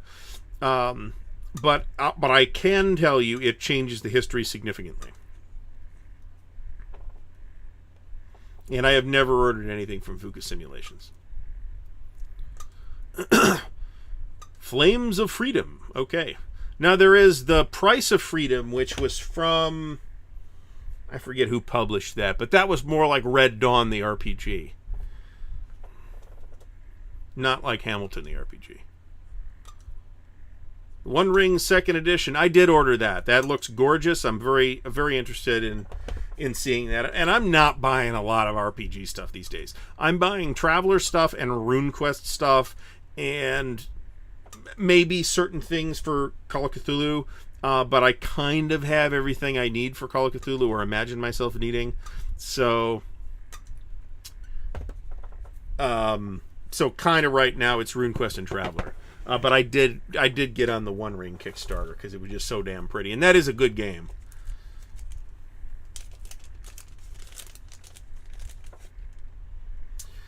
Henry Sikorsky asks about live playthroughs on Vassal in the future.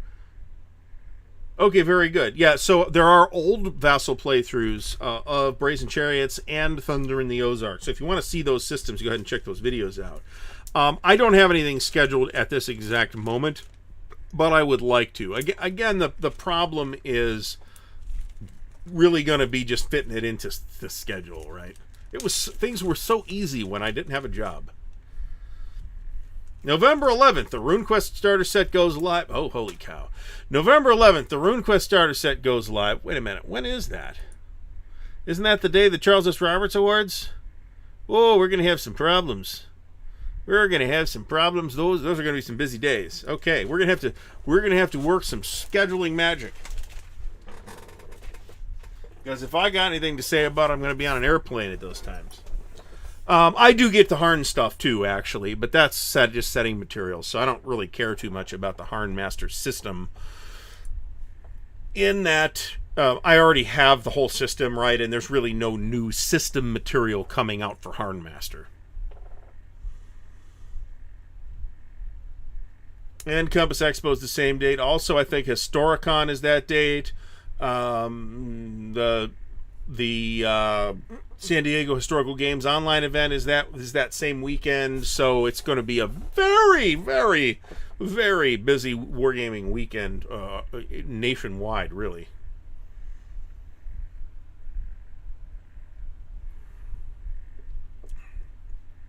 West End was Price of Freedom, yeah. Now I do have I did release the I think I did release the unboxing video for Panzer's Last Stand. Yeah, but it's that same weekend, so it doesn't really matter what the exact date is at this point. Yeah, so I have a copy of Panzer's Last Stand coming as well. It's possible that you'll see a video on that. So Stegler is alluding to the fact that Harn is the German word for urine. So, which is a very old joke. That was spotted in like 1981. So,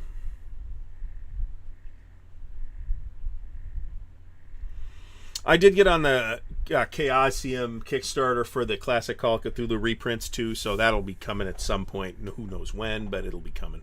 I'm sure they're printing that offshore.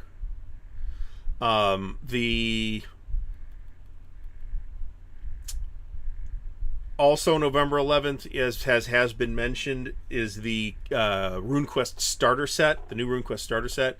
They've been waiting for copies to hit all of their international warehouses so that they can have a global launch. That's what the delay has been. But I got mine at Origins. I'm super happy with it. I thought I had a video of the flip through of the Guide to Glorantha, and I can't find the video now. I don't know if it has been lost or got accidentally deleted or what, but that's irritating. One of the funny things about doing movie videos is as soon as the video went up, it's like, oh, ineligible for monetization, which who cares, right? But then you get like these copyright claims, and it's all very alarming messages. Your video has been blocked in some countries. That kind of thing. So, and none of these are copyright strikes. None of them are a big problem, but it was all very alarming from somebody that doesn't really have to worry about that on typical videos, because I'm just talking, right? And the music is either the free YouTube music, which I have used before, or Dan's music, where I have like written authorization from Dan to use it. So OCS Korea is first of all, Sean, thanks for stopping by. OCS Korea is really solid. It as to whether it's going to satisfy your wants in a Korean war game kind of depends on what those wants are. If you want like an operational military simulation of it, then OCS Korea is perfect. If you want to kind of work in a lot of those geopolitical factors like UN escalation and Soviet intervention potential and stuff like that, then the game you want to turn to is the classic Joe Balkowski Korean War, which was recently reprinted by Compass. So, it is also, if you're not familiar with OCS, it is also a pretty easy OCS game to get into and learn the system on it. The density is relatively low, especially early on in the campaign. You will need to do things like figure out how your supply trace works and stuff like that right away. Play in the north, I'm talking about. You have interior lines in the south. You don't have to really worry about it too much. It's all the pressure's on the north, though. I can tell you that. You've got to push the UN forces back to inside that Pusan perimeter within a pretty short time frame, or bad things happen to your game status. So yeah, very. Is Tunisia available? Because I'm hearing conflicting reports on that, and it's not something that I've checked.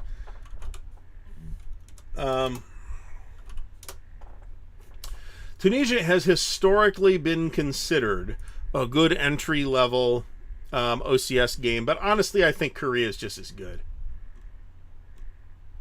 Tunisia 2 is sold out. On the other hand, somebody was talking on BGG, I think, about grabbing a copy of Tunisia 1, which can be had very cheaply on the secondary market. I think I have one sitting back here that's going to go in the next sale, actually. And there's not that many changes between Tunisia 1 and Tunisia 2, so if you're not going to get too hung up on like the OB changes or anything like that, you can totally play Tunisia 1 with the current rules and be totally fine.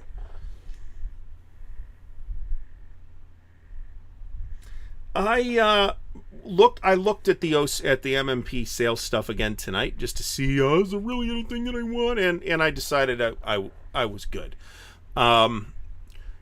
We went through it already tonight. The thing that probably continues to tempt me the most is Day of Days, because I want to like it so bad. But the fact is I didn't like it, and but if I'm going to buy it, I might as well buy it for like 60% off, right? So there's that.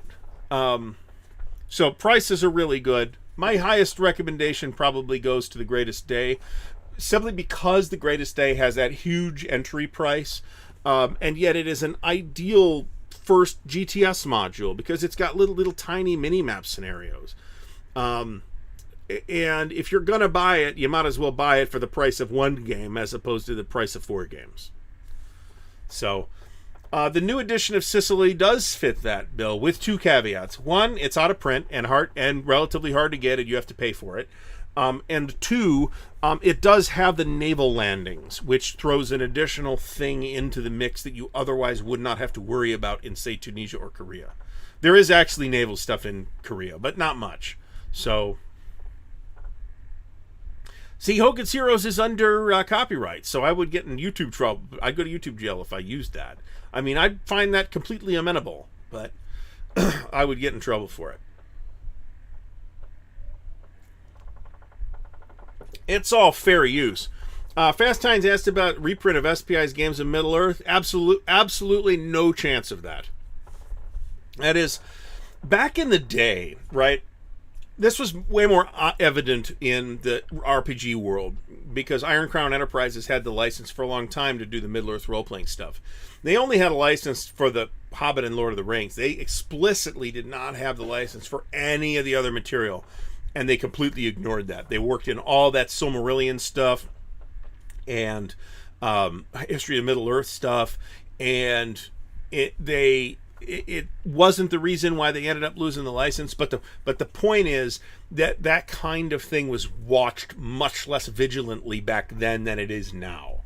Right now, I don't know who holds the Lord of the Rings board game rights. Could be Phalanx. They do the War of the Ring game, but they may only have a license to do that one game. I don't know. And then Free League has the license now to do the RPG stuff. So, Perfidious Albion, yes, I completely agree with that. So, Hemedad, you pretty much did miss the Rev War stuff. Sorry. It's all back in the stream, so you can go back and listen to it later. I agree completely that there needs to be an introductory game in print for a big, complicated game system, whatever game system it is, right? In this case, OCS, but this is also true of, Gauss and Labatt and whatever. So the licenses do not originate with the estate back in the late 60s, but the licenses that go to game companies originate with Tolkien Enterprises, which is now doing business under a different name, which is the Saul Zaentz people. They were granted a license in perpetuity by Tolkien himself when he was alive, but that license is limited to the stuff that was there at the time, which is The Hobbit and The Lord of the Rings, right? Which is why none of that other posthumous material is included. So now I believe that Amazon handed the estate like $1 billion or whatever it was to have the rights to everything. I believe. So we'll see how that looks. We'll see how that looks when that thing comes out. Ugh. That is Brent, that's a lot, but on the other hand, the savings are such that you're still saving money. So I'd be really comfortable with that. Given the kind of savings that we'd be talking about. Then again, I would also be tempted to buy a shit ton of stuff to help defray those shipping costs. So,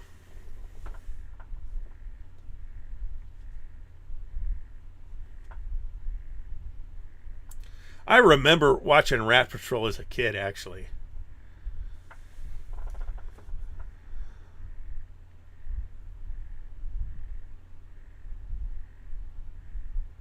Jason LeRiviere, what Guild Navigator are you talking about? Because I didn't see a Guild Navigator. Unless you're talking about those dudes in the scene with the Herald of the Change who could be interpreted as like partially transformed Guild Navigators. I actually rewatched that scene earlier today just to kind of figure out who was supposed to be there. Members of the Imperial Court, representatives of the Spacing Guild, and a sister of the Bene Gesserit. And it's not crystal clear as to who's who exactly. The guys that look like Daft Punk, I think, are supposed to be the people in the Imperial Court. Sorry about the I did pretty good on the shipping, but I'm in the U.S., right? So, I took it in the rear a lot less bad than somebody in Canada would be. I do appreciate that folks not in the U.S., and now especially, right, are really facing huge challenges regarding shipping. But you got health care, so shut up. Yeah, I ordered 3 games and paid... It doesn't actually say what I paid. This is not the right order. That's why it doesn't say. I ordered 3 games and paid $12.70 for shipping.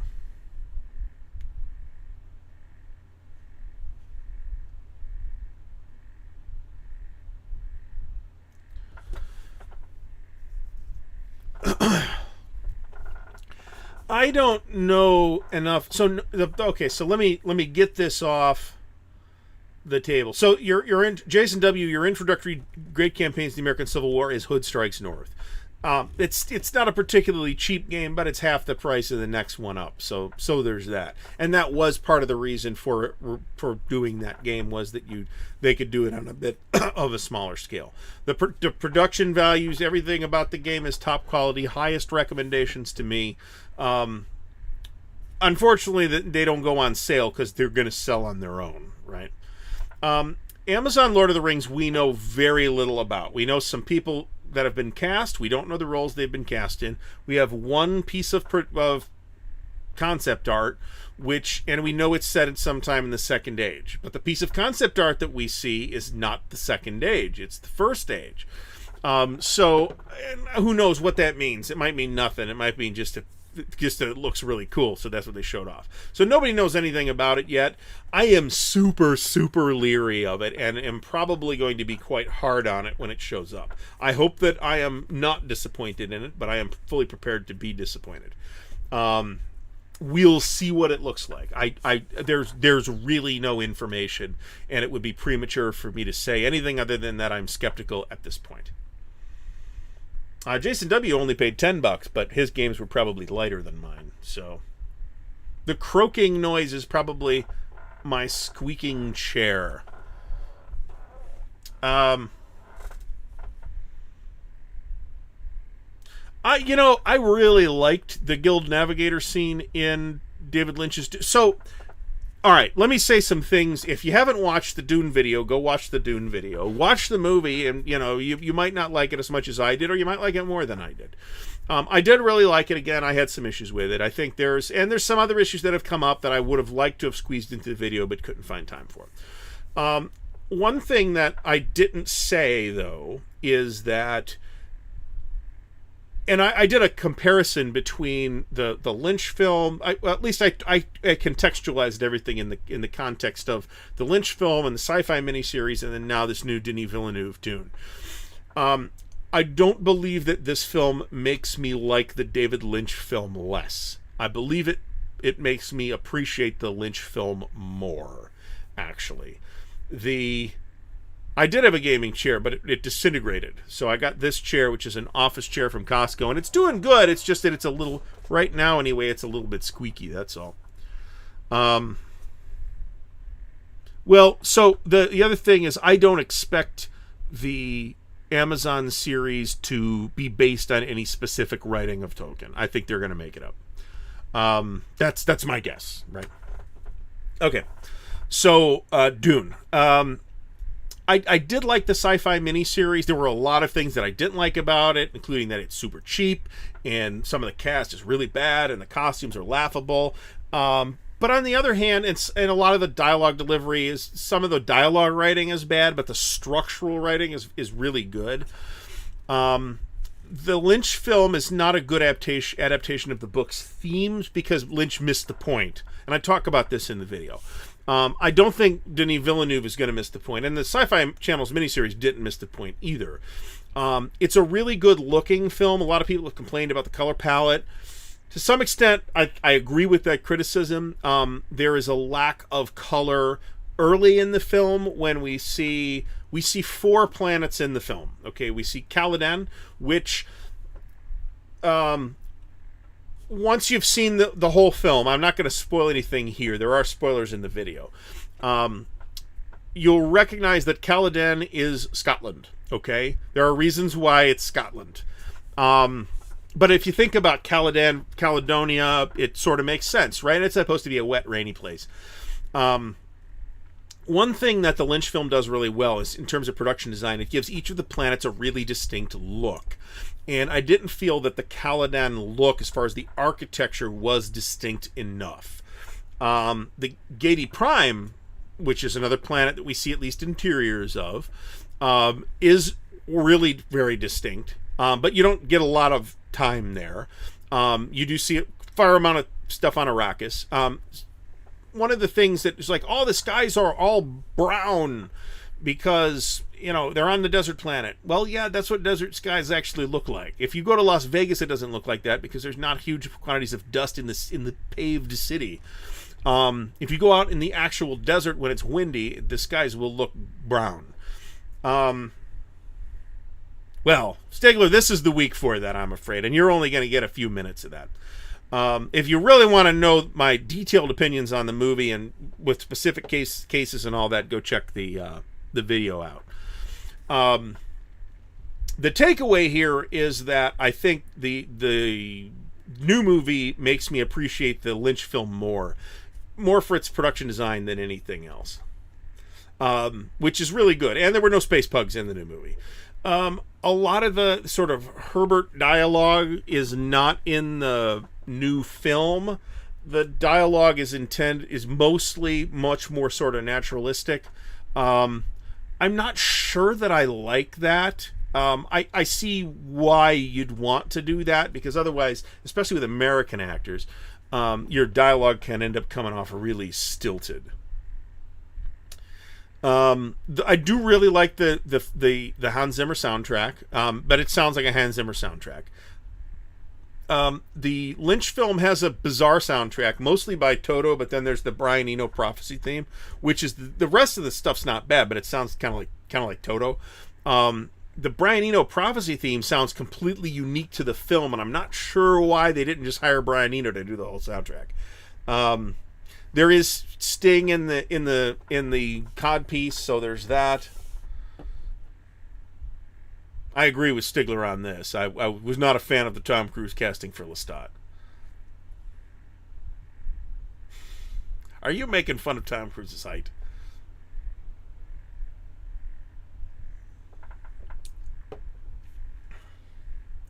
So do watch the video after you have seen the movie if you want rewards, but there's spoiler warnings up front in the video. So yeah, if you've read the book, I'm not going to surprise you, but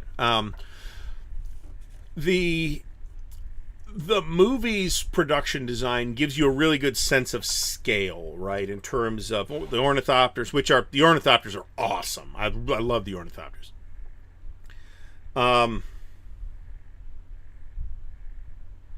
John Madison wants to talk about invasion of Poland in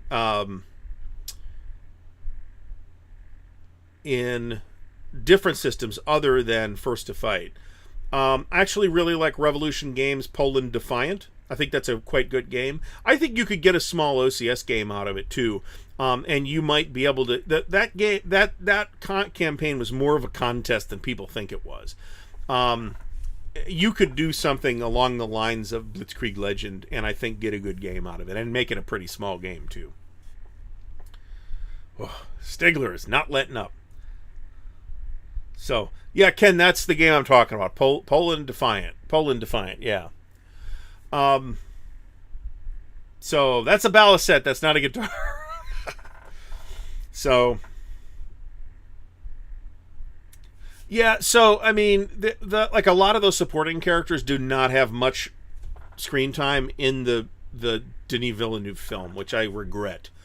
The most frustrating thing is it's only like half the book, right? That's the frustrating thing. Is some people are saying, "Oh, Zendaya, they didn't develop her at all." I'm like, she shows up in the last 5 minutes. What are you talking about?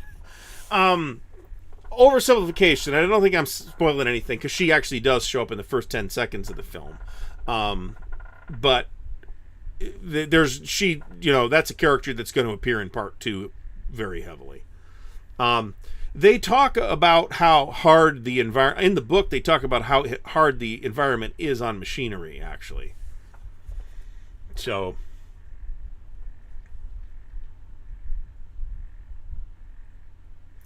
and I talk about this in the video.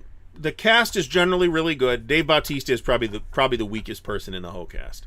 Actually, I did not successfully not hear Drax when he was talking, and he does have the acting chops to do it. If you've seen Blade Runner 2049, he's really good in his relatively short scene in that, and he is not Drax-like at all. Here he's pretty Drax-like. So, an OCS, like I said, I think an OCS game on Poland can work very well. The scale would be pretty good for it.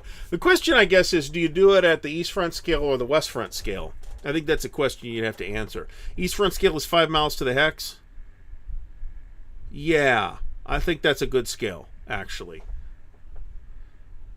Dune Imperium, my understanding is that it is very much not a war game. The old Dune is not a war game either, but it is a really good game. I've heard good things about Dune Imperium. I don't have it, and I probably won't try it anytime soon.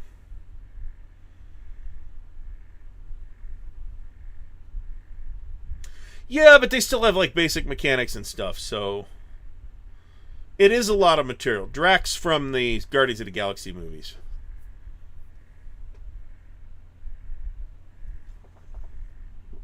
So yeah, it does get my recommendation. So if you want to go see it, go see it. I subscribed to HBO Max for it.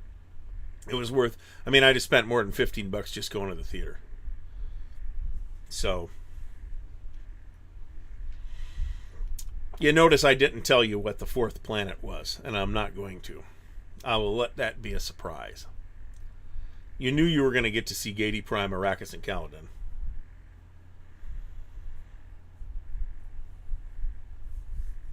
I don't have Across the Narva. I do have Poland Defiant and Königsberg. Königsberg just showed up a couple weeks ago.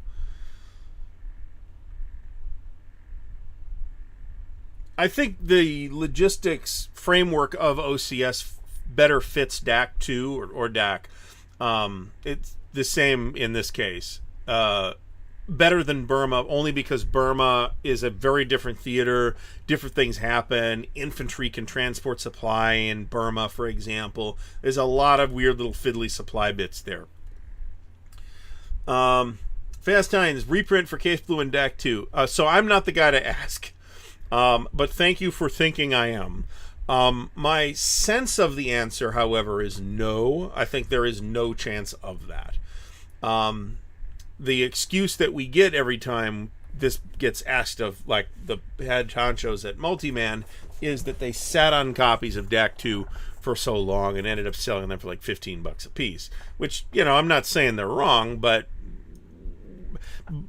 it's also true that demand on the secondary market does not necessarily equate to sufficient demand for a reprint. Now, could they do something, if you're asking me, which has nothing to do with it, could they have like a hard number reprint where you say this needs 1,000 copies to go to reprint and we're only printing 1,000 copies. If you don't order it, you ain't getting it, and that's that. Could they do that?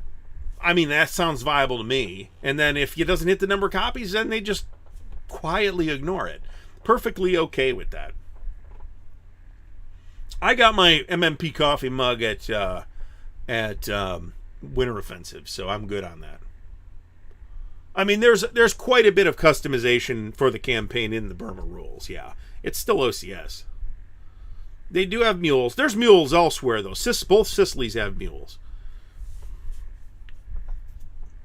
The thing that's really different is that leg infantry can carry supplies. That's what's different. And that has not been the case anywhere else that I'm aware of. And I do kind of have every game in the series back to... I have every game in this series except those games that have been replaced. Let me put it that way. So I don't have Hube's Pocket. But I don't need Hube's Pocket. It's covered by Third Winter. So...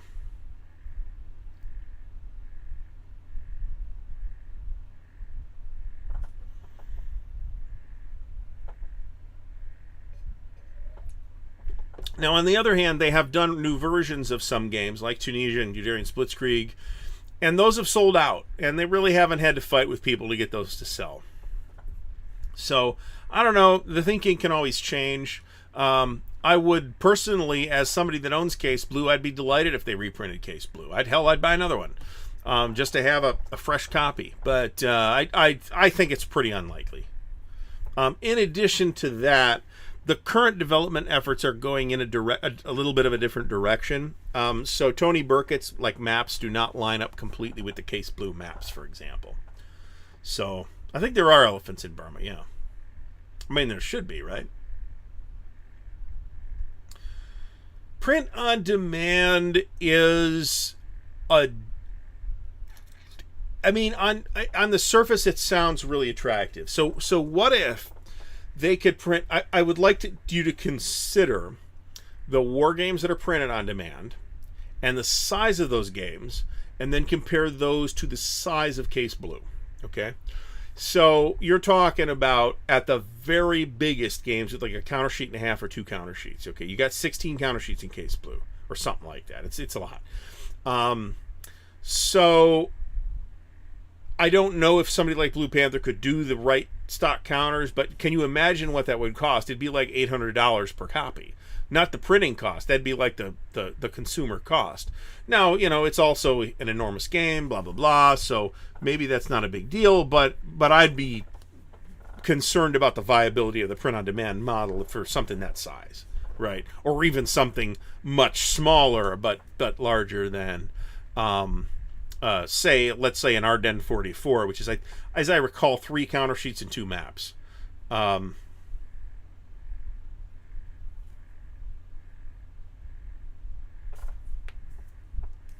Case Blue is epic. Case Blue does need map updates. I would love to see a new Case Blue. I just don't think it's going to happen unless Tony wants to do it as an add-on to his Ostfront project. Then I could see it happening, but then I think what we would end up with is a pretty significant revision of the original Case Blue.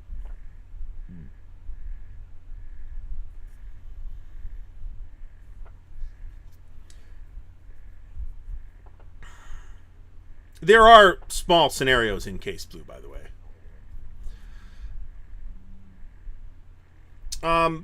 Perfidious Albion mentions the Vance von Voorhees East Front system. I mean, I certainly hope that we see reprints of all those. I have the Armor Group Center on order. I expect to see that probably early in 2022 is my complete guess. John Madison mentions the soak-off attacks. Those are, what he means by that are the mandatory attacks that you're required to make. I am also not a fan of that mechanic. It's not necessarily a deal breaker, but I'm not a fan of the soak-off attack mechanic. I think it adds more overhead than it's worth, and I'm not sure that it's justified at the scale that game happens at.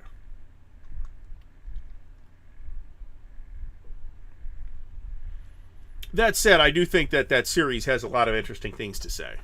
Maybe not as a competitive exercise, but certainly solitaire. Tim Zales picked up Korea. A lot of people picked up Korea as an entry-level OCS game. So, Brian Jarvis, thanks for stopping by. Oh, and we're running over, apparently, a couple of minutes. I got one more sip, it looks like.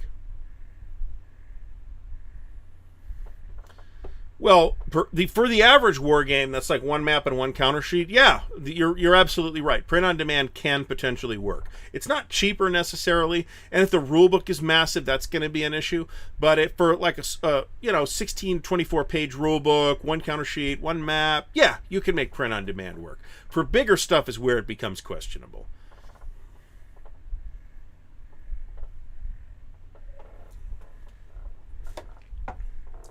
So, all right, so let's talk about what's coming up this week. So, already uploaded are the next 2 weeks for the main unboxing video. This week is Rising Sun, next week is Kharkov Battles. Those are the typical Thursday unboxings. I may do another unboxing squeezed into either or both of those weeks, I don't know.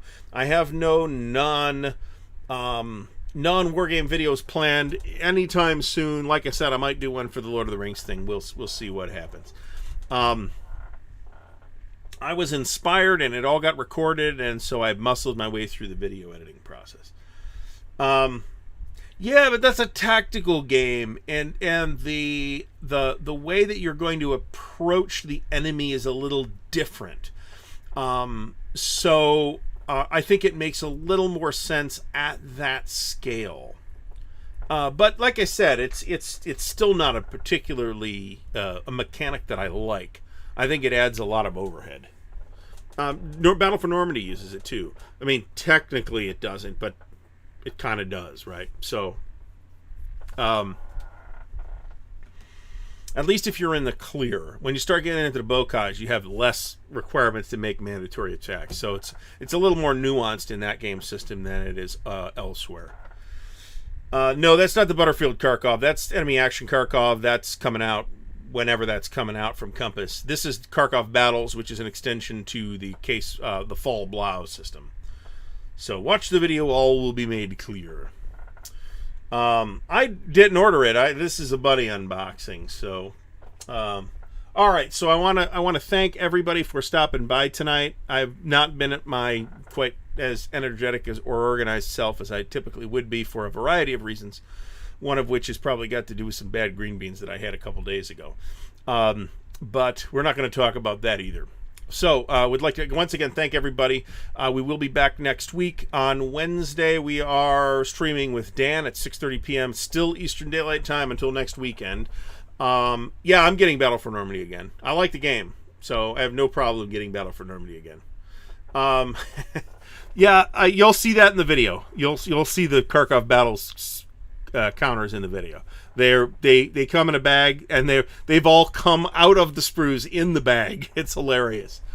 And then, like I said, Thursday, unboxing of Rising Sun. Next week, Kharkov battle. So, once again, thanks everybody for watching. Please do remember to subscribe to the channel, like the video, give the thumbs up, do all those things. If you want to help support the channel, please do check out the links to the Patreon, the merch store, and the Ko-Fi in the video description.